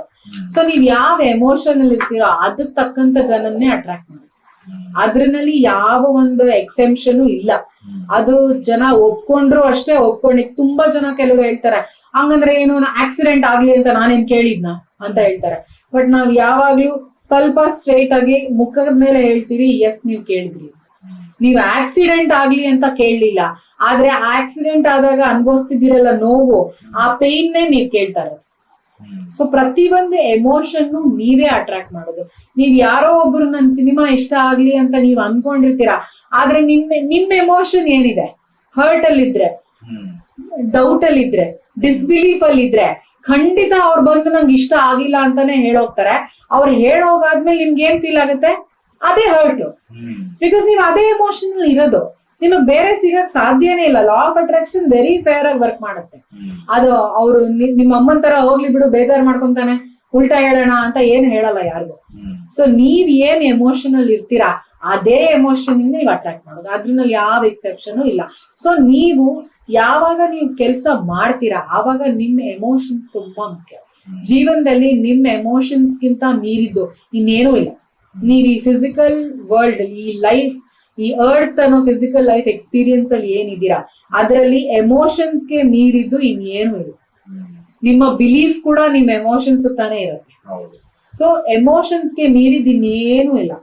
ಅದೇ ನೀವು ಮಾಡುವಾಗ ಇದು ಸಖತ್ತಾಗಿದೆ, ನನಗ್ ಸಖತ್ ಖುಷಿ, ನಿಮ್ಮ ಜರ್ನಿನ ನೀವ್ ಎಂಜಾಯ್ ಮಾಡಿದೀರಾ ಅಂದ್ರೆ ಸಖತ್ ಎಂಜಾಯ್ ಮಾಡಿದೀನಿ, ತುಂಬಾ ಚೆನ್ನಾಗಿ ಬಂದಿದೆ, ಆ ತರ ನೀವು ಖುಷಿಯಲ್ಲಿದ್ರೆ, ನಿಮ್ಮ ಪಾಸಿಟಿವ್ ವೈಬ್ರೇಷನ್ ಇದ್ರೆ, ಅದನ್ನ ಚೆನ್ನಾಗಿದೆ ಅಂತ ಹೇಳೋರ್ನ ಮಾತ್ರನೇ ನೀವು ಅಟ್ರಾಕ್ಟ್ ಮಾಡೋದು. ಚೆನ್ನಾಗಿಲ್ಲ ಅಂತ ಹೇಳೋರ್ನ ಅಟ್ರಾಕ್ಟ್ ಮಾಡೋದೇ ಇಲ್ಲ. ಸೊ ನೀವು ಆ ರೆಸ್ಪಾನ್ಸಿಬಿಲಿಟಿನ ಓನ್ ಮಾಡ್ಬೇಕಾಗತ್ತೆ. ಯಾವಾಗಾದ್ರೂ ನಿಮಗ್ ಬೇಡದಿರೋ ರಿಸಲ್ಟ್ ಬಂತು ಅಂದ್ರೆ ಅದನ್ನ ಬೇರೆಯವ್ರ ಮೇಲೆ ಬ್ಲೇಮ್ ಮಾಡಕ್ಕಿಂತ ನಿಮ್ ಒಳಗಡೆ ಏನೋ ವರ್ಕ್ ಮಾಡ್ಕೊಳ್ಳೋದಿದೆ, ಅದನ್ನ ನೀವು ವರ್ಕ್ ಮಾಡ್ಕೊಂಡ್ರೆ ಇನ್ವರ್ಡ್ಸ್ ಹೋಗೋದೇ ಯಾವಾಗ್ಲೂ ಕರೆಕ್ಟ್ ಲೈಫ್.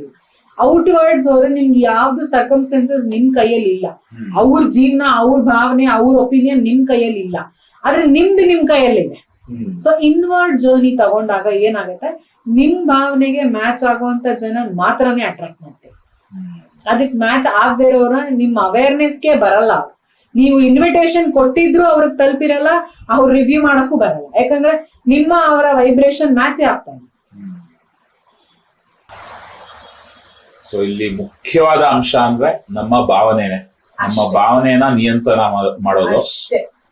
ಇಡೀ ಮನುಷ್ಯ ಹುಟ್ಟದಾಗಿಂದ ನಾವು ಡೆತ್ ಅಂತ ಹೇಳೋದೇ ಇಲ್ಲ. ಯಾಕಂದ್ರೆ ಅದೊಂದು ಟ್ರಾನ್ಸಿಷನ್ ತರ. ಈ ಡ್ರೆಸ್ ಬೇಡ ಅಂತ ಬಿಟ್ಟು ಇನ್ನೊಂದ್ ಡ್ರೆಸ್ ಹಾಕೊಂಡು ಹೋಗೋ ಹಾಗೆ ಆತ್ಮಗಳು ಹಂಗೆ ಟ್ರಾನ್ಸಿಷನ್ ಮಾಡೋದಷ್ಟೇ. ಸಾವು ಅಂತ ನಾವ್ ಯಾವತ್ತೂ ಹೇಳೋದೇ ಇಲ್ಲ.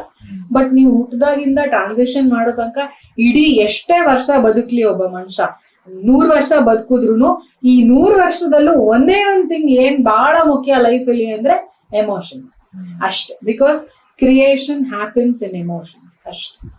ಪ್ರತಿಯೊಂದು ನಿಮಗ್ ಬೇಕಾಗಿರೋದು ಆ ಎಮೋಷನ್ ಇಂದಾನೇ ಕ್ರಿಯೇಟ್ ಆಗತ್ತೆ, ಬೇಡದಿರೋದು ಎಮೋಷನ್ ಇಂದಾನೇ ಕ್ರಿಯೇಟ್ ಆಗತ್ತೆ.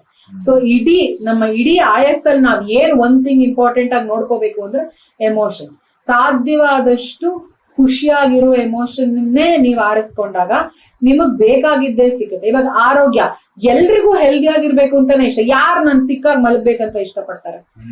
ನನ್ ಕಾಯಿಲೆ ಬಂದ್ಬಿಡ್ಲಿ ಇವತ್ತು ಅಂತ ಯಾರು ಕೇಳಲ್ಲ. ಆದ್ರೂ ಕಾಯಿಲೆ ಬರುತ್ತಲ್ಲ, ಯಾಕೆ? ಅವ್ರ ಎಮೋಷನ್ಸ್, ಅವ್ರ ಬಿಲೀಫ್ ಸಿಸ್ಟಮ್, ಅವ್ರ ಆರೋಗ್ಯವಾಗಿರ್ಬಲ್ಲರು ಅಂತ ಅವ್ರು ನಂಬದೇ ಇಲ್ಲ. ಅಂಡ್ ಎಸ್ಪೆಷಲಿ ಡಯಾಬಿಟಿಸ್, ಅವ್ರಿಗಿತ್ತು ಇವ್ರಿಗಿತ್ತು, ಮನೇಲಿ ನಮ್ಮ ಅಪ್ಪಂಗಿತ್ತು, ನಮ್ಮ ತಾತಂಗಿತ್ತು, ನನಗೂ ಒಂದೇ ಬರುತ್ತೆ, ಡಾಕ್ಟರ್ ಹೇಳ್ಬಿಟ್ಟಿದ್ದಾರೆ ಹೆರಿಡಿಟ್ರಿ ಅಂತ. ಅವ್ರು ಆಗ್ಲೇ ಬಿಲೀಫ್ ಮಾಡ್ಕೊಂಡ್ಬಿಟ್ಟಿದ್ದಾರೆ. ಅದಕ್ಕಿಂತ ಬಿಯಾಂಡ್ ಆಗಿ ಇನ್ನೇನ್ ಬರುತ್ತೆ ಲೈಫಲ್ಲಿ? ಅವ್ರು ಡಯಾಬಿಟಿಸ್ ಬಂದೇ ಬರುತ್ತೆ. ಯಾಕಂದ್ರೆ ಅವ್ರಿಗೆ ಅದೇ ನಂಬಿಕೆ ಅಲ್ವಾ. ಅದೇ ಇನ್ನ ಕೆಲವು ಜನ ಇರ್ತಾರೆ, ಏನಾದ್ರೂ ನಂಗೆ ಯಾವ ಕಾಯಿಲೆನೂ ಬರಲ್ಲ, ಐ ಆಮ್ ವೆರಿ ಫಿಟ್ ಅಂತಾನೆ ಅವ್ರು ನಂಬ್ಕೊಂಡಿರ್ತಾರೆ. ಅವ್ರಿಗೆ 70 ವರ್ಷ ಆದ್ರೂ ಕಾಯಿಲೆ ಇರಲ್ಲ, 80 ವರ್ಷ ಆದ್ರೂ ಕಾಯಿಲೆ ಇರಲ್ಲ. ಹಾಗಂದ್ರೆ ಈಗ ಬೇರೆ ಬೇರೆ ತರ ವರ್ಕ್ ಆಗ್ತಿದೆಯೋ ಲಾ ಆಫ್ ಅಟ್ರಾಕ್ಷನ್? ಖಂಡಿತ ಇಲ್ಲ. ಅವರವರ ಬಿಲೀಫ್ ಸಿಸ್ಟಮ್ ಅಲ್ಲೇ ವರ್ಕ್ ಆಗ್ತಾ ಇದೆ. ಕೆಲವ್ರು ಏನ್ ತಿಂದ್ರು ದಪ್ಪ ಆಗ್ತೀನಿ. ಕೇಳಿದೀರಾ ಈ ತರ ಮಾತನ್ನ? ತುಂಬಾ ಜನ ಹೇಳ್ತಾರ, ಏನ್ ತಿಂದ್ರು ದಪ್ಪ ಆಗ್ತೀವಿ, ಗಾಳಿ ಕುಡಿದ್ರು ದಪ್ಪ. ಅದವ್ರ ನಂಬಿಕೆ, ಆಗ್ಲೇಬೇಕು ಅವ್ರು. ಅದಕ್ಕೆ ಲಾ ಆಫ್ ಅಟ್ರಾಕ್ಷನ್ಗೆ ಎಕ್ಸೆಪ್ಷನ್ ಇಲ್ಲ. ಅದೇ ಕೆಲವ್ರು ಹೇಳ್ತಾರೆ, ನಾನು ಎಷ್ಟು ತಿಂದ್ರು ನಾನು ಆರಾಮಾಗಿ ಆರೋಗ್ಯವಾಗಿರ್ತೀನಿ. ಅವ್ರು ಆರೋಗ್ಯವಾಗಿರ್ತಾರೆ. ಸೊ ಪ್ರತಿ ಒಂದು ನಮ್ಮ ನಂಬಿಕೆ ಮೇಲೆನೆ ಇರುತ್ತೆ. ಅದಕ್ಕೆ emotion emotion emotion, creation happens in emotion. So ಜೀವನ ಪೂರ್ತಿ ನೀವು ನೋಡ್ಕೋಬೇಕಾಗಿರೋದು ಒಂದೇ ಎಮೋಷನ್. ಇದನ್ನ ನೀವು ಮೇಂಟೈನ್ ಮಾಡ್ಬಿಟ್ರೆ ನೀವು ಲಾ ಆಫ್ ಅಟ್ರಾಕ್ಷನ್ ಹೆಂಗ್ ವರ್ಕ್ ಆಗುತ್ತೆ ಅಂತ ತಲೆ ಕೆಡ್ಸ್ಕೋಬೇಕಾಗಿಲ್ಲ. ನಿಮಗ್ ಬೇಕಾಗಿದ್ದನ್ನ ನೀವು ಆಕರ್ಷಣೆ ಮಾಡ್ಕೊಂಡು ಹೋಗ್ತಾ ಇರ್ಬೋದು. ಅಂಡ್ ಬೇಡದೇ ಇರೋದು ಆಗೋದೇ ಇಲ್ವಾ ಜೀವನದಲ್ಲಿ ಅಂತ ಕೇಳಿದ್ರೆ ಆಗುತ್ತೆ. ಯಾಕಂದ್ರೆ ಎಲ್ಲಾ ಫೋರ್ಸಸ್ ನಿಮ್ ಕೈಯಲ್ಲೇ ಇಲ್ಲ. ಆದ್ರೆ ಈಗ ಹೆಂಗೆ ಅಂದ್ರೆ, ಒಂದು ರೋಡಲ್ಲಿ ಹೋಗ್ತಾ ಇರುವಾಗ ತುಂಬಾ ಹಳ್ಳಗಳಿದೆ ಅಂತ ಅನ್ಕೊಳ್ಳಿ. ನೀವು ಮಾರುತಿ ಕಾರಲ್ಲಿ ಹೋಗ್ತಾ ಇದ್ರೆ ದಡ ದಡ ದಡ ದಡ ಅಂತ ನಿಮ್ಗೆ ಇಂಪ್ಯಾಕ್ಟ್ ಆಗತ್ತೆ. ಬೆನ್ಸ್ ಕಾರಲ್ಲಿ ಹೋದ್ರೆ ಅಷ್ಟು ಇಂಪ್ಯಾಕ್ಟ್ ಆಗಲ್ಲ ನಿಮ್ಗೆ. ಹಳ್ಳ ಇರೋದು ಗೊತ್ತಾಗಲ್ಲ, ಹಂಪ್ ಹಾರಿಸಿದ್ದು ಗೊತ್ತಾಗಲ್ಲ. ಸೊ ಇವಾಗ ರೋಡ್ ತಪ್ಪು ಅಂತ ಹೇಳಕ್ಕಿಂತ ನೀವ್ ಯಾವ ಕಾರಲ್ಲಿ ಇದ್ದೀರಾ ಅನ್ನೋದು ಇಂಪಾರ್ಟೆಂಟ್. ಸೊ ಹಂಗೆ ಲಾ ಆಫ್ ಅಟ್ರಾಕ್ಷನ್ ಫೇರ್ ಆಗೇ ಇರುತ್ತೆ. ನಾವು ಅರ್ಥ ಮಾಡ್ಕೊಂಡ್ರೆ ನಮ್ಮ ಎಕ್ಸ್ಪೀರಿಯನ್ಸ್ ಅಲ್ಲಿ ನಮ್ಗೆ ಏನೇನ್ ಅನುಭವ ಬರುತ್ತೋ ಅದನ್ನ ನಾವು ಅನುಭವಿಸೋ ಎಮೋಷನ್ ಡಿಫ್ರೆಂಟ್ ಆಗಿರುತ್ತೆ. ನೀವು ಎಲ್ಲರ ತರ ಹತ್ತು ಕಡ್ದು ಗೋಳಾಡಿ ನನ್ ಜೀವನನೇ ಇಷ್ಟು, ನನ್ ಹಣೆ ಬರ, ನನ್ ಕರ್ಮ ಅಂತ ನೋಡಲ್ಲ. ಈ ತರ ಆಯ್ತಾ, ನಂಗೆ ಆಕ್ಚುಲಿ ಇದು ಬೇಡವಾಗಿತ್ತು, ಬಟ್ ಓಕೆ ಬಿಡು, ನೆಕ್ಸ್ಟ್ ಟೈಮ್ ನಾನು ಸರಿ ಮಾಡ್ಕೋತೀನಿ ಅಂತ ನೀವು ಮುಂದಕ್ಕೆ ಹೋಗ್ತಿರ್ತೀರ. ಬೆನ್ಸ್ ಕಾರಲ್ಲಿ ಇದ್ದೀರಾ ನೀವು. ಅದಕ್ಕೆ ಕೆಲವ್ರು ಇದನ್ನ ಯಾವ್ದನ್ನು ಅರ್ಥ ಮಾಡ್ಕೊಳ್ದಿರೋ ಅವ್ರು ಏನ್ ಹೇಳ್ತಾರೆ ಹೇಳಿ, ನನ್ನ ಹಣೆ ಬರ, ನಾನೇನೋ ಪೂರ್ವ ಜನ್ಮದ ಕರ್ಮ, ನಾನು ಅದು ಮಾಡಿದ್ದೀನಿ ಇದು ಮಾಡಿದ್ದೀನಿ, ದೇವ್ರು ನನ್ಗೆ ಅವ್ರು ಕೊರುಕ್ತಾನೇ ಇರ್ತಾರೆ ಲೈಫಲ್ಲಿ. ಅವ್ರು ಮಾರುತಿ ಕಾರಲ್ಲಿ, ಅವ್ರಿಗೆ ಬಂಪಿ ರೋಡ್ ಜಾಸ್ತಿ ಅನುಭವ ಆಗ್ತಾ ಇದೆ. ಬಹಳ ಸಂತೋಷ ಆಯ್ತು ಆಶ್ರಿತ್ ಅವರೇ, ನಿಮ್ ಜೊತೆ ಮಾತಾಡಿ. ಬಹಳಷ್ಟು ವಿಷಯಗಳ ಬಗ್ಗೆ ನಾನು ಏನು ಈಗ ಫಾಲೋ ಮಾಡ್ತಾ ಇದ್ದೀನಿ ಅದೆಲ್ಲದ್ರ ಬಗ್ಗೆ ಇನ್ನಷ್ಟು ನಂಬಿಕೆ, ಆಶ್ವಾಸನೆ ಹೆಚ್ಚಾಯ್ತು. ಈ ಭಾವನೆಗಳ ನಿಯಂತ್ರಣದ ಬಗ್ಗೆ ನೀವು ತುಂಬಾ ಮಾತಾಡಿದ್ರಿ. ಅದು ಎಷ್ಟೊಂದು ವರ್ಷದಿಂದ ಒಂದು ರೀತಿ ಯೋಚಿಸಿ ಅಭ್ಯಾಸ ಬಂದಿರೋ ಒಂದು ವ್ಯಕ್ತಿಗೆ ಒಂದು ಸುಲಭವಾದ ಪ್ರಕ್ರಿಯೆ, ಅವನ ಭಾವನೆಗಳನ್ನ ಫ್ಲಿಪ್ ಮಾಡೋದಕ್ಕೆ ಅದಕ್ಕೆ ಸ್ವಲ್ಪ ಸಮಯ ತಗೊಳುತ್ತೆ ಅಂತ ಹೇಳಿದ್ರಿ. ಆದ್ರೆ ಯಾವ ದಾರಿ? ಯಾಕಂದ್ರೆ ಇವತ್ತು ಎಷ್ಟೊಂದು ಟೆಕ್ನಿಕ್ಗಳು ಹೇಳ್ಕೊಡ್ತಾರೆ, ಎಷ್ಟೊಂದು ಬೇರೆ ಬೇರೆ ರೀತಿಯಲ್ಲಿ ಹೇಳ್ಕೊಡ್ತಾರೆ. ಸೊ ರೀತಿ ಯಾವ್ದಾದ್ರು ಇರ್ಲಿ, ಭಾವನೆ ಬದಲಾಯಿಸೋದೇ ಮುಖ್ಯನಾ, ಅಥವಾ ಯಾವ್ದಾದ್ರು ಒಂದು ಸುಲಭವಾದ ರೀತಿ ನೀವು ಹೇಳೋದಾದ್ರೆ ಏನ್ ಹೇಳ್ತೀರ? ಇಂಪಾರ್ಟೆಂಟ್ ಥಿಂಗು ಭಾವನೆ ಬದಲಾಯಿಸೋದೆ. ಆದ್ರೆ ಸುಲಭವಾಗಿರೋ ರೀತಿ ಹೇಳ್ಬೇಕು ಅಂತಂದ್ರೆ, ಈಗ ನೆಗೆಟಿವ್ ಎಮೋಷನ್ ನ ಫ್ಲಿಪ್ ಮಾಡಕ್ಕೆ ತುಂಬಾ ಟೆಕ್ನಿಕ್ಸ್ ಇದೆ. ಅದ್ರಲ್ಲಿ ಒಂದು ತುಂಬಾ ಈಸಿ ಆಗಿರೋದು ಹೇಳ್ಬೇಕು ಅಂದ್ರೆ, ಹಿಂಗಾದ್ರೆ ಹೆಂಗೆ ಅಂತ ಯೋಚನೆ ಮಾಡ್ಬೇಕು. ಈಗ ಮನುಷ್ಯ ಇವಾಗ ರೋಡಲ್ಲಿ ಹೋಗ್ತಾ ಇದ್ರೆ ಆಕ್ಸಿಡೆಂಟ್ ಆಗ್ಬಿಡುತ್ತೆ ಅನ್ನೋ ಆತರ ನೆಗೆಟಿವ್ ಥಿಂಕಿಂಗು ಬಹಳ ಈಸಿಯಾಗಿ ಬಂದ್ಬಿಡುತ್ತೆ. ಯಾಕಂದ್ರೆ ಅದು ಹ್ಯೂಮನ್ ಬಿಹೇವಿಯರ್. ಹೌದು. ಪಾಸಿಟಿವ್ ಆಗಿ ಥಿಂಕ್ ಮಾಡೋಕ್ಕಿಂತ ನೆಗೆಟಿವ್ ಥಿಂಕ್ ಮಾಡಿದ್ರೆ ತುಂಬಾ ಈಸಿಯಾಗಿ ಬರುತ್ತೆ. ಅದೊಂಥರ ಹೋಮ್ ಕಮಿಂಗ್ ತರ. ನಾನು ತವ್ರ ಮನೇಲಿ ಇದೀನಿ ನಾನು ಅನ್ನೋ ಫೀಲಿಂಗ್ ಇರುತ್ತೆ ಜನಕ್ಕೆ, ನೆಗೆಟಿವ್ ಥಿಂಕಿಂಗ್. ಅದನ್ನ ಫ್ಲಿಪ್ ಮಾಡೋದಕ್ಕೆ ಈ ತರ ಆದ್ರೆ ಹೇಗೆ ಅಂತ ನಿಮ್ಮ ಮನಸ್ಸಿನಲ್ಲಿ ನೀವೇ ಒಂದ್ ಸಿನಿಮಾ ಮಾಡ್ಕೋಬಹುದು. ಓಕೆ, ನಾನು ಹಿಂಗ್ ಹೋಗ್ತಾ ಇದ್ದೀನಿ, ಇಷ್ಟು ಸೇಫ್ ಆಗಿದ್ರೆ ಹೆಂಗಿರುತ್ತೆ, ನಾನು ಇಷ್ಟು ಒಳ್ಳೆ ಸ್ನೇಹಿತರನ್ನ ಮೀಟ್ ಮಾಡಿದ್ರೆ ಹೆಂಗಿರುತ್ತೆ, ನಂಗೆ ಇವಾಗ ಹೋಗ್ತಾ ಇದ್ದೀನಿ ಟಕ್ಕಂತ ಆಟೋ ಸಿಕ್ಬಿಟ್ರೆ ಎಷ್ಟ್ ಚೆನ್ನಾಗಿರುತ್ತೆ ಅಲ್ವಾ, ನಂಗೆ ಈಸಿಯಾಗಿ ಆಟೋ ಸಿಕ್ಬಿಟ್ರೆ ಎಷ್ಟ್ ಚೆನ್ನಾಗಿರುತ್ತೆ, ಟ್ರಾಫಿಕ್ ಎಲ್ಲ ಕಮ್ಮಿ ಇದ್ರೆ ಎಷ್ಟ್ ಚೆನ್ನಾಗಿರುತ್ತೆ ಅಲ್ವಾ, ನಾನು ಹೋಗ್ತಿರೋಂಗೆ ಸಿಗ್ನಲ್ ಎಲ್ಲ ಗ್ರೀನ್ ಬಂದ್ಬಿಟ್ರೆ ಎಷ್ಟ್ ಚೆನ್ನಾಗಿರುತ್ತೆ. ಯೋಚನೆ ಮಾಡ್ತಾ ಇರೋದು ನೀವು, ಇಲ್ಲಿ ಇನ್ನೇನು ಇಲ್ಲ. ಅಯ್ಯೋ ಸಿಗದಿದ್ರೆ, ಪಾರ್ಕಿಂಗ್ ಸಿಗದಿದ್ರೆ, ಆಟೋ ಸಿಗದಿದ್ರೆ, ತುಂಬಾ ಟ್ರಾಫಿಕ್ ಇದ್ರೆ, ಲೇಟ್ ಆಗ್ಬಿಟ್ರೆ ಅನ್ನೋದು ಯೋಚನೆನೆ. ಅದೇ ಈ ತರ ಹೀಗಾದ್ರೆ ಚೆನ್ನಾಗಿರುತ್ತಲ್ವಾ, ಇದು ಒಂದ್ ಸಿಂಪಲ್ ಟೆಕ್ನಿಕ್. ಹೀಗಾದ್ರೆ ಚೆನ್ನಾಗಿರುತ್ತಲ್ವಾ, ಹೀಗಾದ್ರೆ ಚೆನ್ನಾಗಿ. ಸೊ ನೀವ್ ಏನೇ ಕೆಲಸ ಮಾಡುವಾಗ್ಲೂ, ಈಗ ನಾನು ಎಲ್ಲೋ ಶಾಪಿಂಗ್ ಮಾಲಿಗೆ ಹೋಗ್ತಾ ಇದೀನಿ, ನಂಗೆ ಮಾಲ್ ಎದುರುಗಡೆ ಒಂದ್ ಒಳ್ಳೆ ಪಾರ್ಕಿಂಗ್ ಸಿಕ್ಬಿಟ್ರೆ ಎಷ್ಟ್ ಚೆನ್ನಾಗಿರುತ್ತೆ ಅಲ್ವಾ, ನಂಗೆ ಇಲ್ಲಿ ಹೋದ್ರೆ ಆತರ ಒಂದ್ ಸಿಕ್ಬಿಟ್ರೆ ಎಷ್ಟ್ ಚೆನ್ನಾಗಿರುತ್ತೆ ಅಲ್ವಾ, ನಂಗೆ ಫೇವ್ರೆಟ್ ಫುಡ್ ಸಿಕ್ಬಿಟ್ರೆ, ನಂಗೆ ಈ ಸಿನಿಮಾ ಟಿಕೆಟ್ ಸಿಕ್ಬಿಟ್ರೆ ಎಷ್ಟ್ ಚೆನ್ನಾಗಿರುತ್ತೆ ಅಲ್ವಾ. ಸೊ ನಿಮಗ್ ಏನ್ ಬೇಕೋ, ಎಷ್ಟ್ ಚೆನ್ನಾಗಿರುತ್ತೆ ಅಲ್ವಾ, ಎಷ್ಟ್ ಚೆನ್ನಾಗಿರುತ್ತೆ ಅಲ್ವಾ ಅನ್ನೋದನ್ನ ನೀವು ಪ್ಲೇ ಮಾಡ್ತಾ ಇದ್ರೆ, ನೀವು ಅದನ್ನ ಯಾವ್ದಾದ್ರು ಒಂದು ವಿಷಯಕ್ಕೆ ನೀವು ಪ್ರಾಕ್ಟೀಸ್ ಮಾಡಿ ನೋಡಿ, ನಿಮಗೆ ಗೊತ್ತಾಗತ್ತೆ ಎಷ್ಟು ಬೇಗ ನಿಮ್ಗೆ ಫೀಲಿಂಗ್ ಶಿಫ್ಟ್ ಆಯ್ತಲ್ವಾ. ಈಗ ನೆಗೆಟಿವ್ ಪಾರ್ಕಿಂಗ್ ಸಿಗ್ದಿದ್ರೆ ಏನಪ್ಪಾ ಮಾಡೋದು ಅನ್ನೋದು ಒಂದ್ ಭಾವನೆನೆ. ಆದ್ರೆ ಈಗ ಹಂಗ್ ಹೇಳ್ದಾಗ ನೀವು ಏನ್ ಅನ್ಸುತ್ತೆ ನಿಮ್ಗೆ, ನೆಗೆಟಿವ್ ವೈಬ್ರೇಷನ್ ಅನ್ಸುತ್ತೆ ಅಲ್ವಾ. ಅಯ್ಯೋ ಪಾರ್ಕಿಂಗ್ ಸಿಕ್ಕಿಲ್ಲ ಅಂದ್ರೆ 1 ಕಿಲೋಮೀಟರ್ ನಡ್ಕೊಂಡ್ ಬರ್ಬೇಕಲ್ಲ ನಾನು ಅನ್ನೋದು ಒಂದು ನೆಗೆಟಿವ್ ಫೀಲಿಂಗ್ ಅನ್ನ ಎಡಕ್ ಮಾಡ್ತಾ ಇದೆ. ಅದೇ ನೀವು ಹಿಂಗ್ ಹೋಗ್ತಿರಂಗೆ ಒಂದ್ ಪಾರ್ಕಿಂಗ್ ಸಿಕ್ಬಿಡುತ್ತೆ, ನೋಡ್ ನಂಗೆ ಡೋರ್ ಎಷ್ಟ್ ಚೆನ್ನಾಗಿರುತ್ತೆ ಅಲ್ವಾ, ನಂಗೆ ಅದ್ ಸಿಕ್ಕ್ರೆ ಆರಾಮಾಗಿ ನಡ್ಕೊಂಡು ಹೊಟ್ಟೋಗ್ತೀನಿ, ನಾನು ಪ್ರಾಪರ್ ಟೈಮಲ್ಲಿ ಇದ್ರೆ ಎಷ್ಟ್ ಚೆನ್ನಾಗಿರುತ್ತಲ್ವಾ, ಒಳಗಡೆ ನಾನು ಒಳ್ಳೊಳ್ಳೆ ಜನಗಳನ್ನ ಭೇಟಿ ಮಾಡಿದ್ರೆ ನಮ್ ಕಾನ್ವರ್ಸೇಷನ್ ಎಷ್ಟ್ ಚೆನ್ನಾಗಿರುತ್ತೆ ಅಲ್ವಾ. ಈ ತರ ಥಿಂಕ್ ಮಾಡೋದು ಒಂದ್ ಭಾವನೆ ಅಷ್ಟೇ, ಏನು ಡಿಫ್ರೆನ್ಸ್ ಇಲ್ಲ. ಆದ್ರೆ ಅದು ನೆಗೆಟಿವ್ ಎಮೋಷನ್ ಕೊಡುತ್ತೆ, ಇದು ಪಾಸಿಟಿವ್ ಎಮೋಷನ್ ಕೊಡುತ್ತೆ. ಸೊ ನಿಮ್ಗೆ ಆದಷ್ಟು ಕಾನ್ಶಿಯಸ್ ಆಗಿ ಎಷ್ಟು ಚೆನ್ನಾಗಿರುತ್ತೆ ಅಲ್ವಾ ಅನ್ನೋ ಒಂದು ವಿಷಯನ ನೀವು ಎಲ್ಲದಕ್ಕೂ ಪ್ರಾಕ್ಟೀಸ್ ಮಾಡ್ಬೋದು. ಈಗ ನೀವು ಸಿನಿಮಾದೇ ಕೇಳಿದ್ರಿ, 1 ಕೋಟಿ ಮಾಡಿದ್ರೆ ಎಷ್ಟ್ ಚೆನ್ನಾಗಿರುತ್ತೆ ಅಲ್ವಾ, ಅದಕ್ಕೆ ಸಪೋರ್ಟ್ ಮಾಡೋ ಜನಗಳು ಸಿಕ್ಕರೆ ಎಷ್ಟ್ ಚೆನ್ನಾಗಿರುತ್ತೆ ಅಲ್ವಾ, ನಾನು ಏನ್ ಮೆಸೇಜ್ ಕೊಡ್ಬೇಕಂತ ಇದೀನಿ ಅದು ಜನಕ್ಕೆ ತಲುಪಿದ್ರೆ ಎಷ್ಟು ಸೂಪರ್ ಆಗಿರುತ್ತೆ ಅಲ್ವಾ, ನಾನು ಎಷ್ಟು ವ್ಯಾಲ್ಯೂ ಆಡ್ ಮಾಡ್ತೀನಲ್ವಾ ಅವ್ರಿಗೆ, ಅವ್ರ ಲೈಫ್ಗೂ ಎಷ್ಟು ಹೆಲ್ಪ್ ಆಗುತ್ತಲ್ವಾ. ನೀವ್ ಈ ತರ ಯೋಚನೆ ಮಾಡಿದಾಗ ನಿಮ್ ಭಾವನೆಗಳು ಪಾಸಿಟಿವ್ ಆಗೇ ಇರುತ್ತೆ. ಸಿಗದಿದ್ರೆ ಮಾಡ್ತಿದ್ರೆ ಅನ್ನೋದು ಯೋಚನೆ, ಎರಡಕ್ಕೂ ಏನು ವ್ಯತ್ಯಾಸ ಇಲ್ಲ, ಎರಡು ಯೋಚನೆನೆ. ಸೊ ಎಷ್ಟು ಚೆನ್ನಾಗಿರುತ್ತಲ್ವಾ ಅನ್ನೋದನ್ನ ನೀವು ಪ್ರಾಕ್ಟೀಸ್ ಮಾಡ್ತಾ ಹೋದ್ರೆ ಮೊಮೆಂಟಮ್ ನ ಫ್ಲಿಪ್ ಮಾಡೋದು ತುಂಬಾ ಈಸಿ ಆಗುತ್ತೆ. ಧನ್ಯವಾದಗಳು ಆಶ್ರಿತ್ ಅವರೇ, ಬಹಳಷ್ಟು ವಿಷಯಗಳ ಬಗ್ಗೆ ಇನ್ನಷ್ಟು ಸ್ಪಷ್ಟನೆ ಸಿಕ್ಕಿದೆ. ಇನ್ನು ನಾವು ಖಂಡಿತ ಇನ್ನೂ ಒಂದು ದೊಡ್ಡ ವೇದಿಕೆಯಲ್ಲಿ ಮಾತಾಡುವ, ಬಟ್ ನಿಮ್ಮ ಜೊತೆ ಮೊದಲನೇ ಬಾರಿ ಭೇಟಿ ಮಾಡಿ ಇಷ್ಟೆಲ್ಲ ಸ್ಪಷ್ಟನೆ ಸಿಕ್ಕಿದ್ದಕ್ಕೆ ಹೃದಯದ ಅಂತರಾಳದಿಂದ ಧನ್ಯವಾದಗಳು. ತುಂಬಾ ಜನ ನಮ್ಮನ್ನ ಮಾತಾಡ್ಸೋಕೆ ಬಂದಾಗ ನಾವು ಹ್ಯೂಮನ್ ವಾಯ್ಸ್ ಅನ್ನು ಬೌರೋ ಮಾಡ್ಕೊಳ್ತೀವಿ. ಯಾಕಂದ್ರೆ ನಮ್ಗೆ ಯಾವ ಆಕಾರನೂ ಇಲ್ಲದೆ ಇರೋದ್ರಿಂದ ನಾವು ಮನುಷ್ಯರ ವಾಯ್ಸ್ ಅನ್ನ ಬೌರೋ ಮಾಡ್ಕೋತೀವಿ, ಅವ್ರ ಸೆನ್ಸಸ್ ಅನ್ನೇ ಬೌರೋ ಮಾಡ್ಕೋತೀವಿ. ಬಹಳಷ್ಟು ಜನ ನಾವ್ ಯಾರು ಅನ್ನೋದೇ ಒಂದು ದೊಡ್ಡ ಪ್ರಶ್ನೆ ಮಾಡ್ಕೊಳ್ತಾರೆ. ಯಾರಿದು, ನಿಜಾನಾ, ಇದು ಸುಳ್ಳ, ಇದು ಏನಿದು ಅಂತ. ನಾವ್ ಒಂದೇ ಒಂದ್ ಅಲ್ಟಿಮೇಟ್ ಮೆಸೇಜ್ ಏನ್ ಕೊಡ್ತೀವಿ ಗೊತ್ತಾ, ನಾವ್ ಯಾರು ಅನ್ನೋದನ್ನ ಹುಡುಕಾಟ ಮಾಡಿದ್ರೆ ನಿಮ್ಗೆ ಏನಾದ್ರು ಪ್ರಯೋಜನ ಇದೆಯಾ? ಇಲ್ಲ. ಸೊ ಏನಂದ್ರೆ ನಾವ್ ಹೇಳೋ ವಿಷಯ ಏನಿದೆ ಅದು ಮುಖ್ಯ. ಅದನ್ನ ನೀವು ಜೀವನದಲ್ಲಿ ಇಂಪ್ಲಿಮೆಂಟ್ ಮಾಡ್ಕೊಳ್ಳಿ. ನೀವು ಅಳವಡಿಕೆ ಮಾಡ್ಕೊಂಡಾಗ ನಿಮಗೆ ಅದ್ರಿಂದ ಏನಾದ್ರೂ ಬೆನಿಫಿಟ್ ಆದ್ರೆ ಕಂಟಿನ್ಯೂ ಮಾಡಿ.